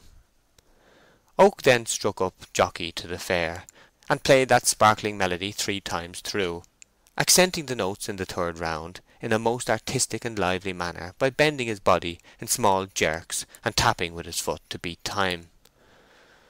"He can blow the flute very well, that 'a can," said a young married man, who, having no individuality worth mentioning, was known as Susan Tall's husband. He continued, "I'd as lief as not be able to blow a flute as well as that." "He's a clever man, and 'tis true comfort for us to have such a shepherd," murmured Joseph Poorgrass in a soft cadence. "We ought to feel full of thanksgiving that he's not a player of bawdy songs instead of these merry tunes, for 'twould have been just as easy for God to have made the shepherd a loose, low man, a man of iniquity, so to speak, as what he is. Yes, for our wives' and daughters' sakes we should feel real thanksgiving."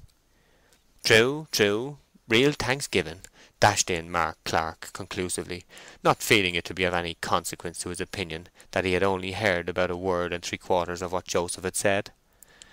"Yes," added Joseph, beginning to feel like a man in the Bible, "for evil do thrive so in these times, that ye may be as much deceived in the cleanest shaved and whitest shirtedest man as in the raggedest tramp on the turnpike, if I may term it so." "Ah, I can mind your face now, shepherd," said Henery Fray, criticizing Gabriel with misty eyes as he entered upon his second tune. "Yes, now I see ye blowing into the flute, I know ye to be the same man I see playing at Casterbridge, for your mouth were scrimped up and your eyes a staring out like a strangleman's, just as they be now." "'Tis a pity that playing the flute should make a man look such a scarecrow," observed Mr. Mark Clark, with additional criticism of Gabriel's countenance, the latter person jerking out, with the ghastly grimace required by the instrument, the chorus of Dame Durden. "'Twas Moll and Beth and Doll and Kate and Dorothy Draggletail." "I hope you don't mind that young man's bad manners in naming your features," whispered Joseph to Gabriel. "Not at all," said Mr. Oak. "For by nature ye be a very handsome man, shepherd," continued Joseph Poorgrass, with winning suavity. "Ah, that ye be, shepherd," said the company. "Thank you very much," said Oak in the modest tone good manners demanded, thinking, however, that he would never let Bathsheba see him playing the flute, in this resolve showing a discretion equal to that related to its sagacious inventress, the divine Minerva herself. "Ah, when I and my wife were married at Norcombe Church," said the old maltster, not pleased at finding himself left out of the subject, "we were called the handsomest couple in the neighbourhood. Everybody said so." "Danged if you bain't holler now, malter," said a voice with the vigour natural to the enunciation of a remarkably evident truism. It came from the old man in the background, whose offensiveness and spiteful ways were barely atoned for by the occasional chuckle he contributed to general laughs. "Oh, no, no," said Gabriel. "Don't you play no more, shepherd," said Susan Tall's husband, the young married man who had spoken once before. "I must be moving, and when there's tunes going on I seem as if hung on wires. If I thought after I'd left that music was still playing, and I not there, I should be quite melancholy like." "What's your hurry then, Laban?" inquired Coggan. "You used to bide as late as the latest." "Well, you see, neighbours, I was lately married to a woman, and she's my vocation now, and so you see—" The young man halted lamely. "New lords, new laws, as the saying is, I suppose," remarked Coggan. "Ah, I believe," said Susan Tall's husband, in a tone intended to imply his habitual reception of jokes without minding them at all. The young man then wished them good night and withdrew. Henry Fray was the first to follow. Then Gabriel arose and went off with Jan Coggan, who had offered him a lodging. A few minutes later, when the remaining ones were on their legs and about to depart, Fray came back again in a hurry. Flourishing his finger ominously, he threw a gaze teeming with tidings just where his eye alighted by accident, which happened to be in Joseph Poorgrass's face. "Oh, what's the matter? What's the matter, Henry?" said Joseph, starting back. "What's a brewing, Henry?" asked Jacob and Mark Clark. "Bailey Pennyways, Bailey Pennyways. I said so. Yes, I said so." "What, found out stealing anything?" "Stealing it is. The news is that after Miss Everdene got home she went out again to see all was safe, as she usually do, and coming in found Bailey Pennyways creeping down the granary steps with half a bushel of barley. She fleed at him like a cat. Never such a tomboy as she is. Of course, I speak with closed doors." You do, Henery." "She fleed at him, and to cut a long story short, he owned to having carried off 5 sack altogether, upon her promising not to prosecute him. Well, he's turned out neck and crop, and my question is, who's going to be Bailey now?" The question was such a profound one that Henery was obliged to drink there and then from the large cup till the bottom was distinctly visible inside. Before he had replaced it on the table, in came the young man, Susan Tall's husband, in a still greater hurry. "Have you heard the news that's all over parish?" "About Bailey Pennyways?" "But besides that?" "No, not a morsel of it," they replied, looking into the very midst of Laban Tall as if to meet his words half-way down his throat. "What a night of horrors!" murmured Joseph Poorgrass, waving his hand spasmodically. "I've had the news bell ringing in my left ear quite bad enough for a murder, and I've seen a magpie all alone. Fanny Robin, Miss Everdene's youngest servant, can't be found. They've been wanting to lock up the doors these 2 hours, but she isn't come in, and they don't know what to do about going to bed for fear of locking her out. They wouldn't be so concerned if she hadn't been noticed in such low spirits these last few days. And Mary Ann to think the beginning of a crowner's inquest has happened to the poor girl." "Oh, 'tis burned, 'tis burned," came from Joseph Poorgrass's dry lips. "No, 'tis drowned," said Tall. "Or 'tis her father's razor," suggested Bill Smallbury with a vivid sense of detail. "Well, Miss Everdene wants to speak to one or two of us before we go to bed. What with this trouble about the Bailey, and now about the girl, Missus is almost wild." They all hastened up the lane to the farmhouse, excepting the old maltster, whom neither news, fire, rain, nor thunder could draw from his hole. There, as the other's footsteps died away, he sat down again and continued gazing as usual into the furnace with his red, bleared eyes. From the bedroom window above their heads, Bathsheba's head and shoulders, robed in mystic white, were dimly seen extended into the air. "Are any of my men among you?" she said anxiously. "Yes, ma'am, several," said Susan Tall's husband. "Tomorrow morning I wish 2 or 3 of you to make inquiries in the villages round if they have seen such a person as Fanny Robin. Do it quietly, there's no reason for alarm as yet. She must have left whilst we were all at the fire." "Beg your pardon, but had she any young man courting her in the parish, ma'am?" asked Jacob Smallbury. "I don't know," said Bathsheba. "I never heard any such thing, ma'am," said 2 or 3. "It is hardly likely either," continued Bathsheba, "for any lover of hers might have come to the house if he had been a respectable lad. The most mysterious matter connected with her absence, indeed the only thing which gives me serious alarm, is that she was seen to go out of the house by Mary Ann with only her indoor working gown on, and not even a bonnet." "And you mean, ma'am, excusing my words, that a young woman would hardly go to see a young man without dressing up?" said Jacob, turning his mental vision upon past experiences. "That's true, she would not, ma'am." "She had, I think, a bundle, though I couldn't see very well," said a female voice from another window, which seemed that of Maryann. "But she had no young man about here. Hers lives in Casterbridge, and I believe he's a soldier." "Do you know his name?" Bathsheba said. "No, mistress. She was very close about it." "Perhaps I might be able to find out if I went to Casterbridge barracks," said William Smallbury. "Very well. If she doesn't return tomorrow, mind you go there and try to discover which man it is, and see him. I feel more responsible than I should if she had had any friends or relations alive. I do hope she has come to no harm through a man of that kind. And then there's this disgraceful affair of the bailiff, but I can't speak of him now."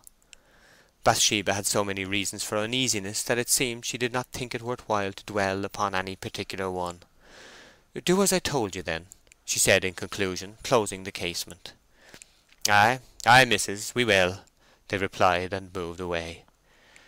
That night at Coggan's, Gabriel Oak, beneath the screen of closed eyelids, was busy with fancies, and full of movement, like a river flowing rapidly under its ice. Night had always been the time at which he saw Bathsheba most vividly, and through the slow hours of shadow he tenderly regarded her image now. It is rarely that the pleasures of the imagination will compensate for their pain of sleeplessness, but they possibly did with Oak tonight, for the delight of merely seeing her effaced for the time his perception of the great difference between seeing and possessing. He also thought of plans for fetching his few utensils and books from Norcombe. The young man's best companion, the farrier's sure guide, the veterinary surgeon, Paradise Lost, the Pilgrim's Progress, Robinson Crusoe, Ash's Dictionary, and Wilkingame's Arithmetic constituted his library, and though a limited series, it was one from which he had acquired more sound information by diligent perusal than many a man of opportunity has done from a furlong of laden shelves. End of chapter 8.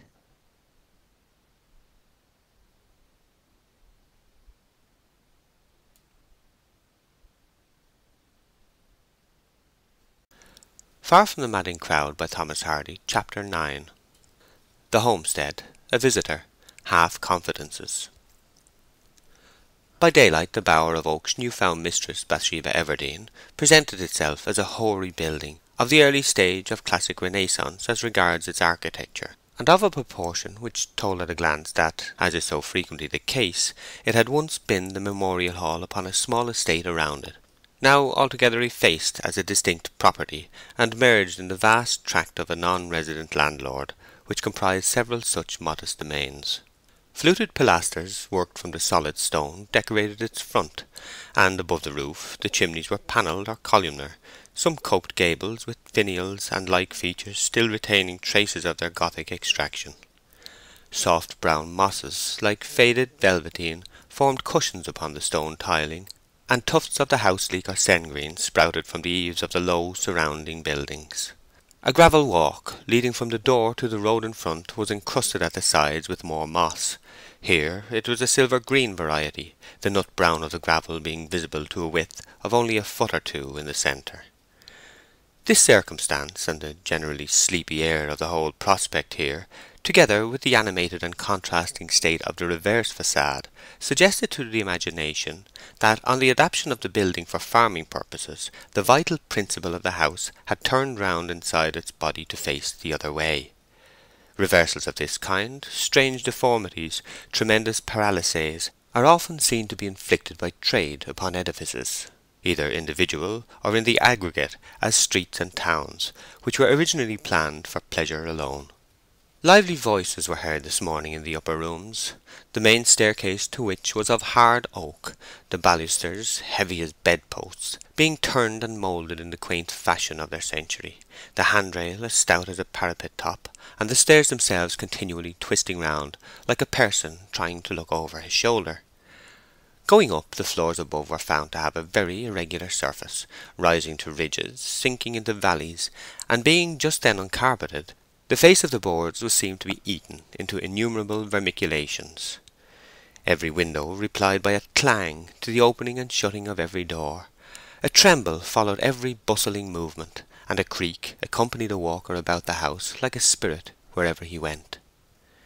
In the room from which the conversation proceeded, Bathsheba and her servant companion, Liddy Smallbury, were to be discovered sitting upon the floor, and sorting a complication of papers, books, bottles, and rubbish spread out thereon, remnants of the household stores of the late occupier. Liddy, the maltster's great-granddaughter, was about Bathsheba's equal in age, and her face was a prominent advertisement of the light-hearted English country girl. The beauty her features might have lacked in form was amply made up for by perfection of hue, which at this winter time was the softened ruddiness on a surface of high rotundity that we meet with in a Terburg or a Gerard Dow, and, like the presentations of these great colourists, it was a face which kept well back from the boundary between comeliness and the ideal.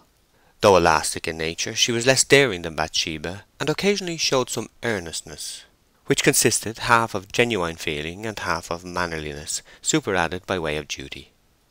Through a partly open door the noise of a scrubbing brush led up to the charwoman, Mary Ann Money, a person who for a face had a circular disc, furrowed less by age than by long gazes of perplexity at distant objects.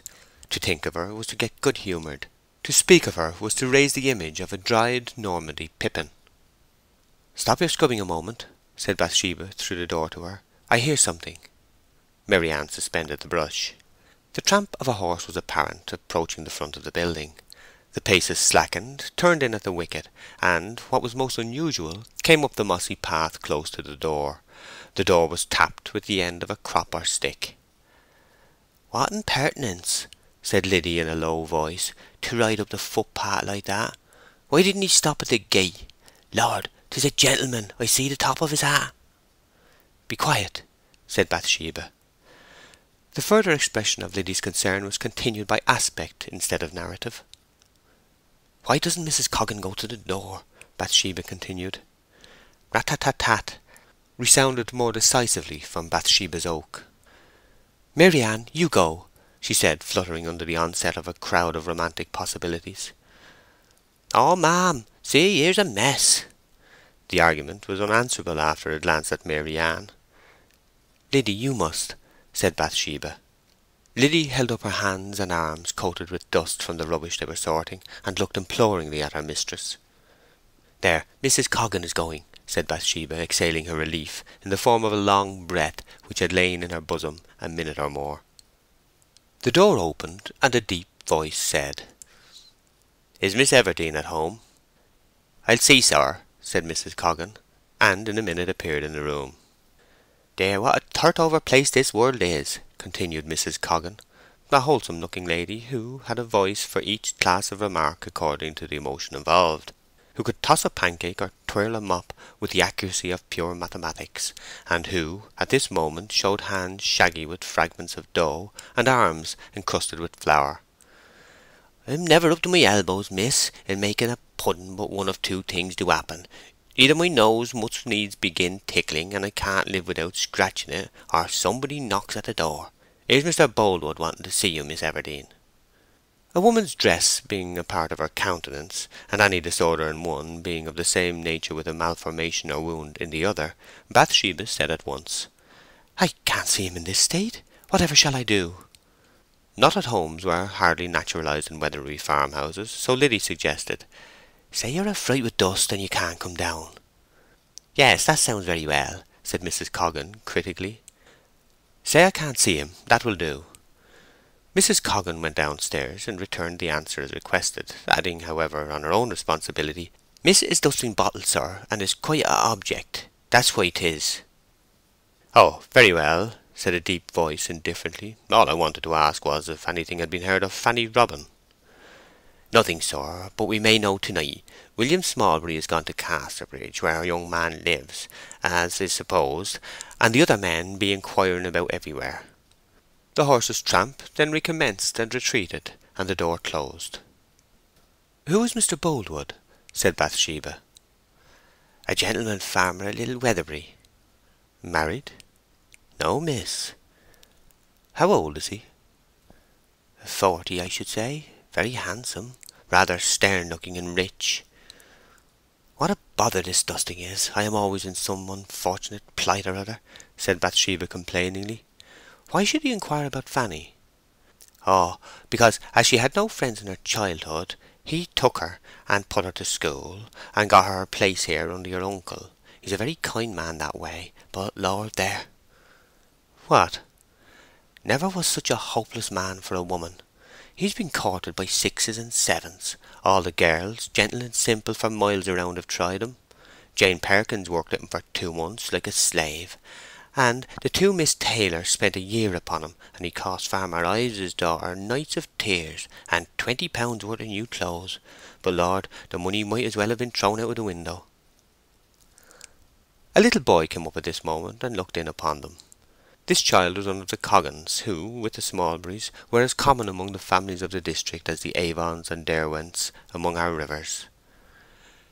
He always had a loosened tooth or a cut finger to show to particular friends, which he did with an air of being thereby elevated above the common herd of affectionate humanity, to which exhibition people were expected to say, "Poor child," with a dash of congratulations as well as pity. "I've got a penny," said Master Coggan in a scanning measure. "Well, who gave it to you, Teddy?" said Liddy. "Mr. Boldwood. He gave it to me for opening the gate." "What did he say?" "He said, 'Where are you going, my little man?' And I said, 'To Miss Everdene's, please.' And he said, 'She's a staid woman, isn't she, my little man?' And I said, 'Yes.'" "You naughty child! What did you say that for?" "'Cause you gave me the penny." "What a pucker everything is in!" said Bathsheba discontentedly when the child had gone. "Get away, Maryann, or go on with your scrubbing, or do something. You ought to be married by this time, and not here troubling me." "Ah, mistress, so I did. But what between the poor men I won't have, and the rich men who won't have me, I stand as a pelican in the wilderness." "Did anybody ever want to marry you, miss?" Liddy ventured to ask when they were again alone. "Lots of 'em, I dare say." Bathsheba paused, as if about to refuse a reply, but the temptation to say yes, since it was really in her power, was irresistible by aspiring virginity, in spite of her spleen at having been published as old. "A man wanted to once," she said in a highly experienced tone, and the image of Gabriel Oak, as the farmer, rose before her. "How nice it must seem," said Liddy, with the fixed features of mental realization. "And you wouldn't have him?" "He wasn't quite good enough for me." "How sweet to be able to disdain, when most of us are glad to say, 'Thank you.' I seem to hear it. 'No, sir, I'm your better,' or 'Kiss my foot, sir, my face is for mouths of consequence.' And did you love him, miss?" "Oh, no, but I rather liked him." "Do you now?" "Of course not. What footsteps are those I hear?" Liddy looked from a back window into the courtyard behind, which was now getting low-toned and dim with the earliest films of night. A crooked file of men was approaching the back door, the whole string of trailing individuals advanced in the completest balance of intention, like the remarkable creatures known as chained salpæ, which, distinctly organized in other aspects, have one will common to a whole family. Some were, as usual, in snow-white smock frocks of Russian duck, and some in whitey brown ones of drabbet, marked on the wrists, breasts, backs, and sleeves with honeycomb work. 2 or 3 women in pattens brought up the rear. "The Philistines be upon us," said Liddy, making her nose white against the glass. "Oh, very well. Maryann, go down and keep them in the kitchen till I am dressed, and then show them in to me in the hall." End of chapter 9.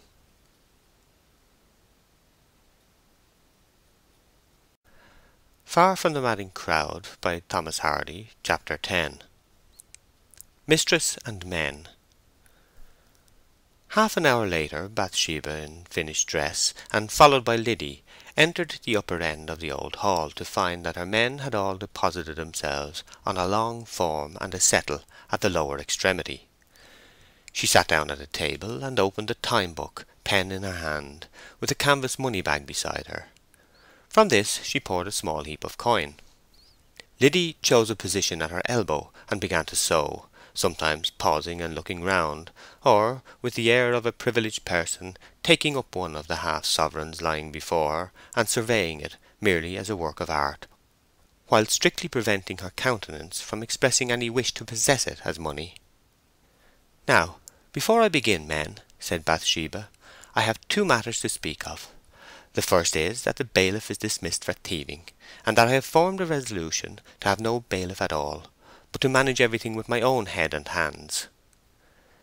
The men breathed an audible breath of amazement. "The next matter is, have you heard anything of Fanny?" "Nothing, ma'am." "Have you done anything?" "I met Farmer Boldwood," said Jacob Smallbury, "and I went with him and two of his men and dragged Newmill Pond, but we found nothing." "And the new shepherd have been to Buck's Head at Yalbury, thinking she had gone there, but nobody had seen her," said Laban Tall. "Hasn't William Smallbury been to Casterbridge?" "Yes, ma'am, but he's not yet come home. He promised to be back by 6." "It wants 6:15 at present," said Bathsheba, looking at her watch. "I dare say he'll be in directly. Well, now then." She looked into the book. "Joseph Poorgrass, are you there?" "Yes, sir. Ma'am, I mean," said the person addressed. "I be the personal name of Poorgrass." "And what are you?" "Nothing in my own eye. In the eye of other people, well, I don't say it, though public thought will out." "What do you do on the farm?" I do carting things all the year, and in seed time I shoots the rooks and sparrows, and helps at pig killing, sir." "How much to you?" "Please, it's 9 and 9pence, and a good halfpenny where 'twas a bad one, sir. Ma'am, I mean." "Quite correct. Now, here are 10 shillings in addition as a small present, as I am a newcomer." Bathsheba blushed slightly at the sense of being generous in public, and Henry Fray, who had drawn up towards her chair, lifted his eyebrows and fingers to express amazement on a small scale. "How much do I owe you? That man in the corner, what's your name?" continued Bathsheba. "Matthew Moon, ma'am," said a singular framework of clothes with nothing of any consequence inside them, which advanced with the toes in no definite direction forward, but turned in or out as they chanced to swing.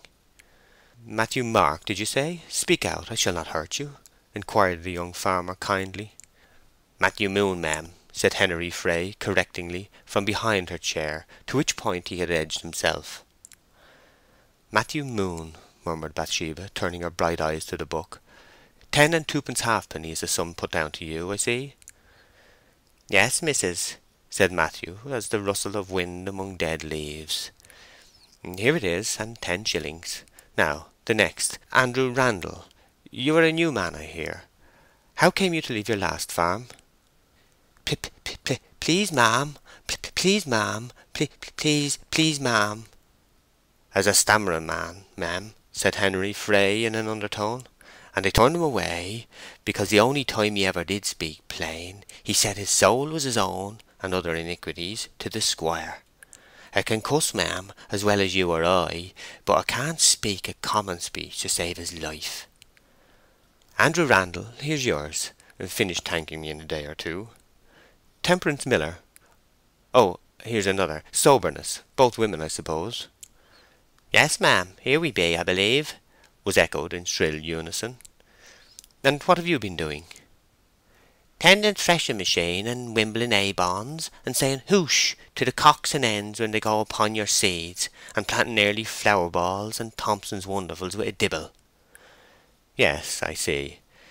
Are they satisfactory women?" she inquired softly of Henry Fray. "Oh, ma'am, don't ask me. Yielding women, as scarlet as pear as ever was," groaned Henry under his breath. "Sit down." "Who, ma'am?" "Sit down." Joseph Poorgrass in the background twitched, and his lips became dry with fear of some terrible consequences, as he saw Bathsheba summarily speaking, and Henry slinking off to a corner. "Now the next. Laban Tall, you'll stay on working for me?" "For you or anybody that pays me well, ma'am," replied the young married man. "True, the man must live," said a woman in the back quarter, who had just entered with clicking pattens. "What woman is that?" Bathsheba asked. "I be his lawful wife," continued the voice with greater prominence of manner and tone. This lady called herself 25, looked 30, passed for 35, and was 40. She was a woman who never, like some newly married, showed conjugal tenderness in public, perhaps because she had none to show. "Oh, you are," said Bathsheba. "Well, Laban, will you stay on?" "Yes, he'll stay, ma'am," said again the shrill tongue of Laban's lawful wife. "Well, he can speak for himself, I suppose." "Oh, Lord, not he, ma'am. A simple tool. Well enough, but a poor gawkhammer mortal," the wife replied. "He he he he!" laughed the married man with a hideous effort of appreciation, for he was as irrepressibly good-humoured under ghastly snubs as a parliamentary candidate on the hustings.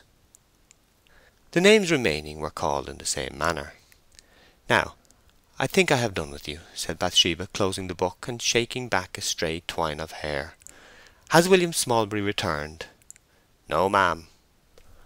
"The new shepherd will want a man under him," suggested Henery Fray, trying to make himself official again by a sideways approach towards her chair. "Oh, he will. Who can he have?"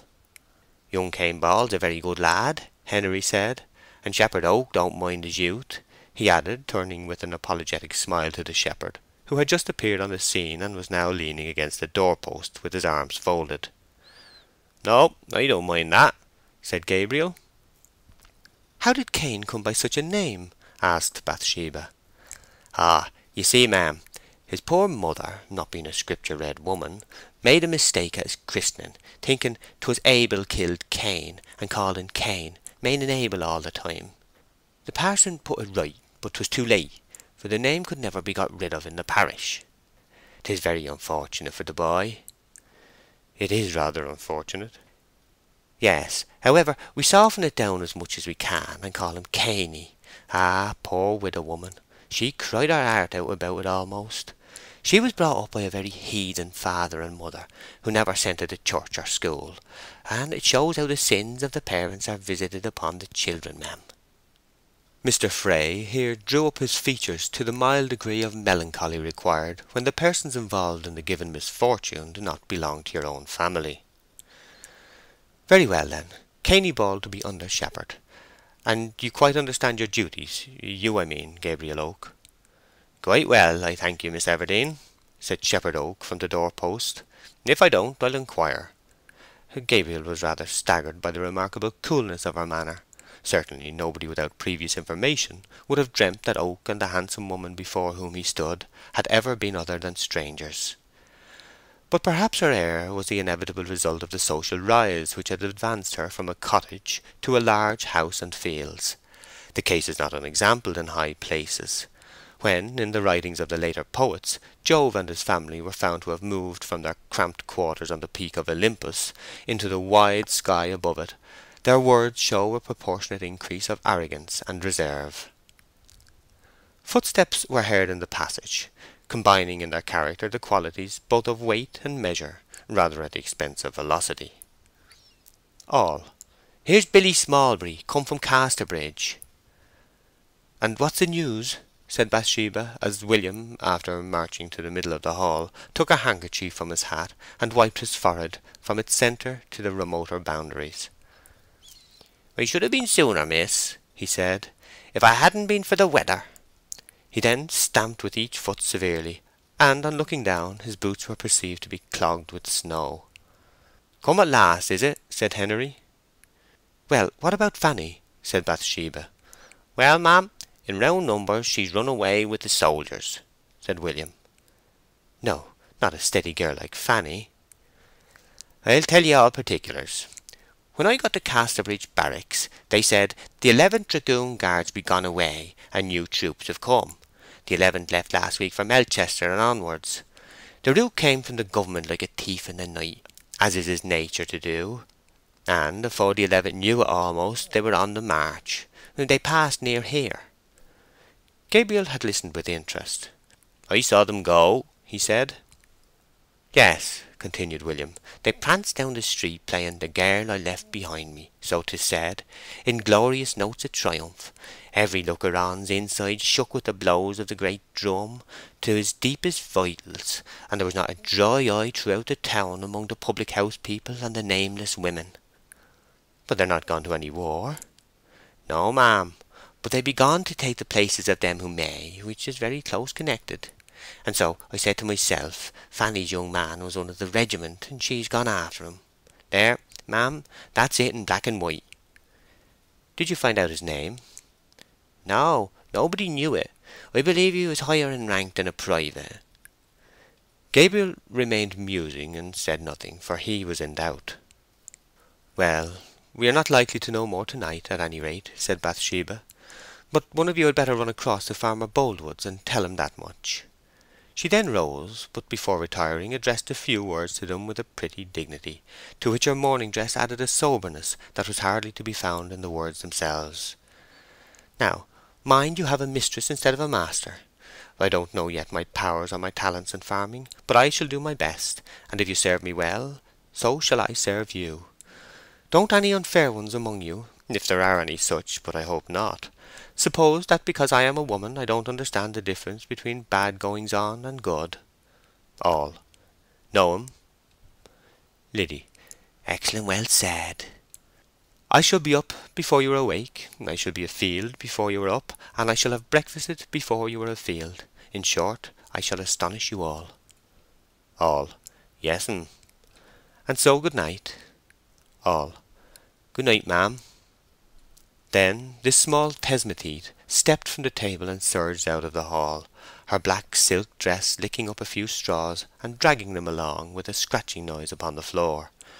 Liddy, elevating her feelings to the occasion from a sense of grandeur, floated off behind Bathsheba with a milder dignity not entirely free from travesty, and the door was closed.